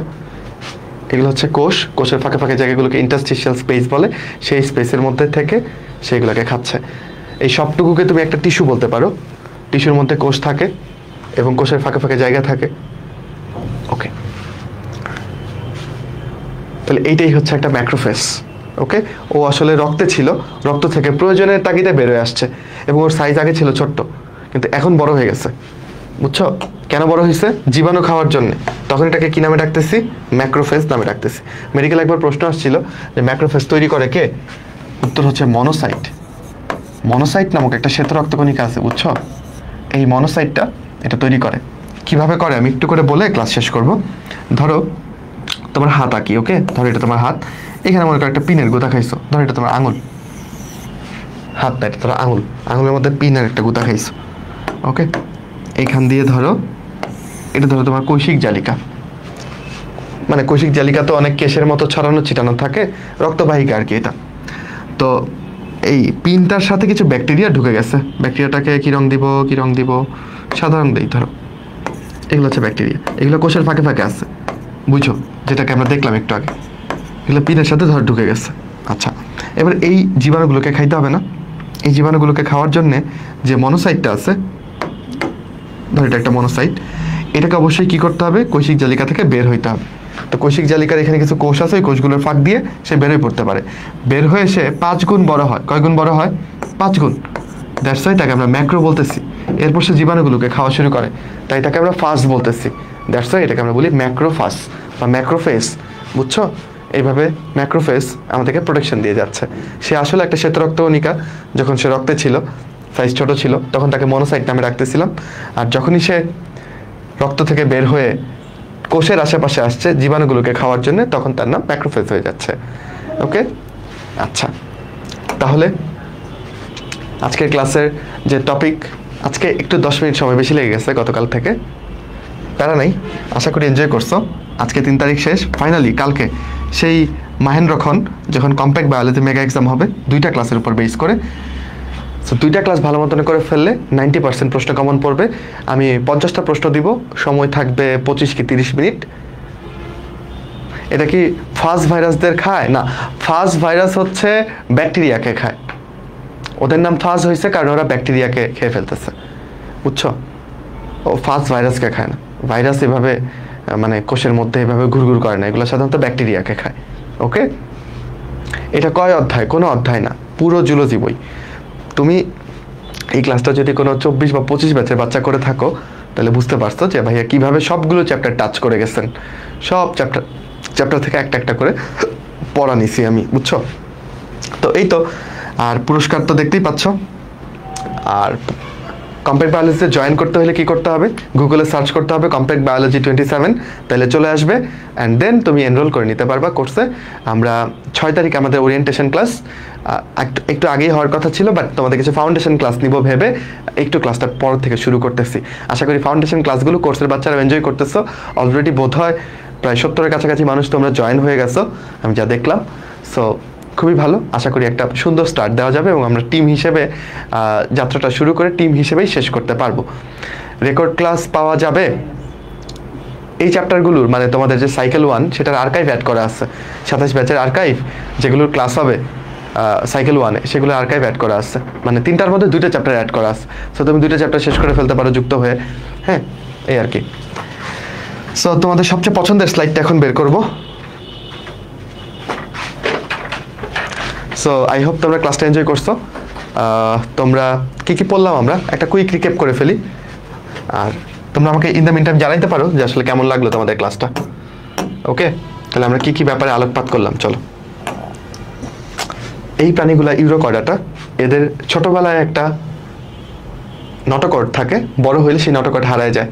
ওকে, তো এরা আসলে ভার্টিব্রাটা বলা যাবে না, যেহেতু মেরুদণ্ড থাকে না, কিন্তু এরা কর্ডাটা, যেহেতু নটোকর্ড থাকে। 27 ব্যাচের ক্লাস শুরু হয় নাই, 8 তারিখ থেকে মানে পুরোদমে ক্লাস শুরু, 6 তারিখ ওরিয়েন্টেশন। ওকে, আচ্ছা, কোথায় রে, একটু পুরো প্রশ্নটা করতে হবে তো, শুধু কোথায় বললে কেমন করে বুঝবো? কম্প্যাক্ট বায়োলজি সাইকেল 1-এর কথা বলতেছিলাম আমরা। আচ্ছা, অমর প্রাণী হাইড্রাকে বলতেছি কারণ ওকে যতই ভেঙে দাও ও আবার তৈরি হইতে পারবে। আচ্ছা ভাইয়া, এসব ক্লাসগুলো লাইভ হয়ে গেছে, ওইগুলো কি আর পাওয়া যাবে? লাইভ তো হয়েছে জাস্ট একটা, আমার পেজেই পাবা, অথবা এসিএস এর পেজেও আছে। ওকে, ডক্টর রিজভি তৌহিদ যে পেজ, ওইখানে তুমি গত ক্লাসের লাইভ পেয়ে যাবা। আর আমি একটা কাজ করব, আমি আবার পোস্ট দিয়ে দিব আজকের স্লাইড এবং গতকালকের স্লাইড, 2টার ড্রাইভ লিঙ্ক আমি একসাথে পোস্ট করে দিব। তোমরা ক্লাস করার পরে এই স্লাইডগুলোও দেখে ফেলতে পারো, কারণ এগুলো থেকেই প্রশ্ন করব। ঠিক আছে, আমি অলরেডি কালকে ক্লাস নেওয়ার পরে কালকের 25টা প্রশ্ন সেট করে ফেলছি। এখন আমি বাকি 25টা প্রশ্ন সেট করব আজকের ক্লাসের উপর বেস করে, যা পড়ালাম সেখান থেকে। এক্সাম কিভাবে দিব আল্লাহ, অনেকবার বলছি, সেটা হচ্ছে যে আমরা এক্সাম লিঙ্ক দিয়ে দিব, পাবলিক করে দিব। হ্যাঁ, 8টা থেকে শুরু তো পরীক্ষা, কালকে রাত। আমরা 8টার 1 মিনিট আগে সব জায়গাতে আমাদের সব গ্রুপ পেজ, যেখানে তুমি ক্লাস করতেছো সেখানে তুমি পেয়ে যাবা। এসিএস এর পেজ বলো, আমার ডক্টর রিজভি তৌহিদের পেজ বলো, কম্প্যাক্ট বায়োলজির গ্রুপ, সব জায়গাতে আমরা লিঙ্ক পোস্ট করে দিব। ওই আধা ঘন্টার মধ্যেই পরীক্ষা দিতে হবে। না, এটা ফার্স্ট চ্যাপ্টার না, এখানে সব কিছু নিয়ে আলোচনা করা হয়েছে, বুঝছো, ইন্টারেস্টিং টপিকগুলো নিয়ে। ওকে, সো আমরা হাইড্রা নিয়ে পড়ছি, হাইড্রার পুনরুৎপত্তি ক্ষমতার কথা বললাম, আমরা পতঙ্গের যে মেটামরফোসিস বা রূপান্তর সেটা নিয়ে পড়লাম, রাইট। কাশফড়িংয়ের ক্ষেত্রে অসম্পূর্ণ রূপান্তর, আর নাম কি এটা, প্রজাপতির ক্ষেত্রে সম্পূর্ণ রূপান্তর। রুই মাছের বহি নিষেকটা কেমন করে হয় গল্পে গল্পে পড়লাম। পাকস্থলী কেন ক্ষতিগ্রস্ত হয় না HCl দিয়ে সেটা জানলাম। তারপরে ব্লাস্ট এবং সাইটের মধ্যে আর উল্টাপাল্টা করবো না, ব্লাস্ট মানে অপরিণত কোষ, সাইট মানে পরিণত কোষ শিখে ফেললাম। আরবিসি নিয়ে অনেক স্ট্যাট জানলাম। অস্থিতে কি রক্ত সরবরাহ থাকে? অবশ্যই থাকে, এবং অস্থির লাল অস্থিমজ্জা থেকেই রক্ত কণিকা তৈরি হয়। আচ্ছা ভাইয়া ডিএমসিতে কেমনে ফার্স্ট হইলেন বলেন। আচ্ছা রেগুলার পড়তাম, পড়া জমাইতাম না, আর অনেক বড় স্বপ্ন ছিল যে মেডিকেলে পড়বো, হার্ডওয়ার্কিং ছিলাম, কিন্তু ফার্স্ট হবো এটা কখনোই ভাবতাম না। হ্যাঁ, এটা ভাবার মতো দুঃসাহস বা স্পর্ধা ছিল না। নিজের প্রতি কখনোই আমি মনে করি যে নিজের সাথে বেইমানি করি নাই। হ্যাঁ, বাপ মা কষ্ট করতেছে এগুলো দেখতাম, নিজের কষ্ট হচ্ছে এগুলো দেখতাম, আর বাকিটা আল্লাহ দিচ্ছে। ফার্স্ট হওয়ার ব্যাপারটা আল্লাহ দিচ্ছে, আর এটা পরীক্ষা নিলে আমি ফার্স্ট নাও হইতে পারি, তাই না? কিন্তু আমাকে তো ওই আল্লাহ তো সবাইকে দিবেন না। তুমি যদি একদম না পড়ো তোমার কি ফার্স্ট বানাই দিবেন? কখনো হবে তুমি চান্স পেয়ে যাবে না পড়ে? জীবনেও না। তোমার চেষ্টাটুকু করতে হবে। এই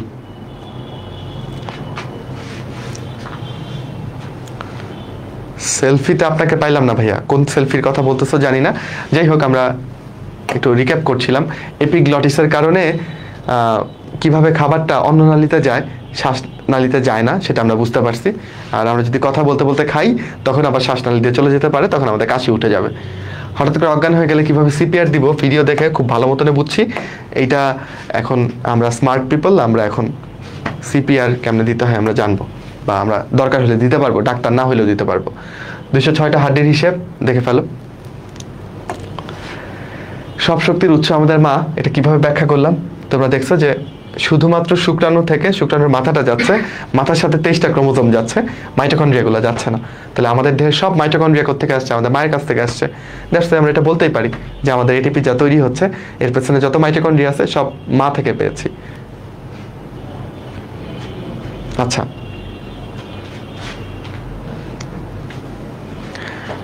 আপনি এইচএসসি কত ব্যাচ? আমি এইচএসসি 16 ব্যাচ। আপনি কি ডক্টর? হ্যাঁ, আমি ডক্টর।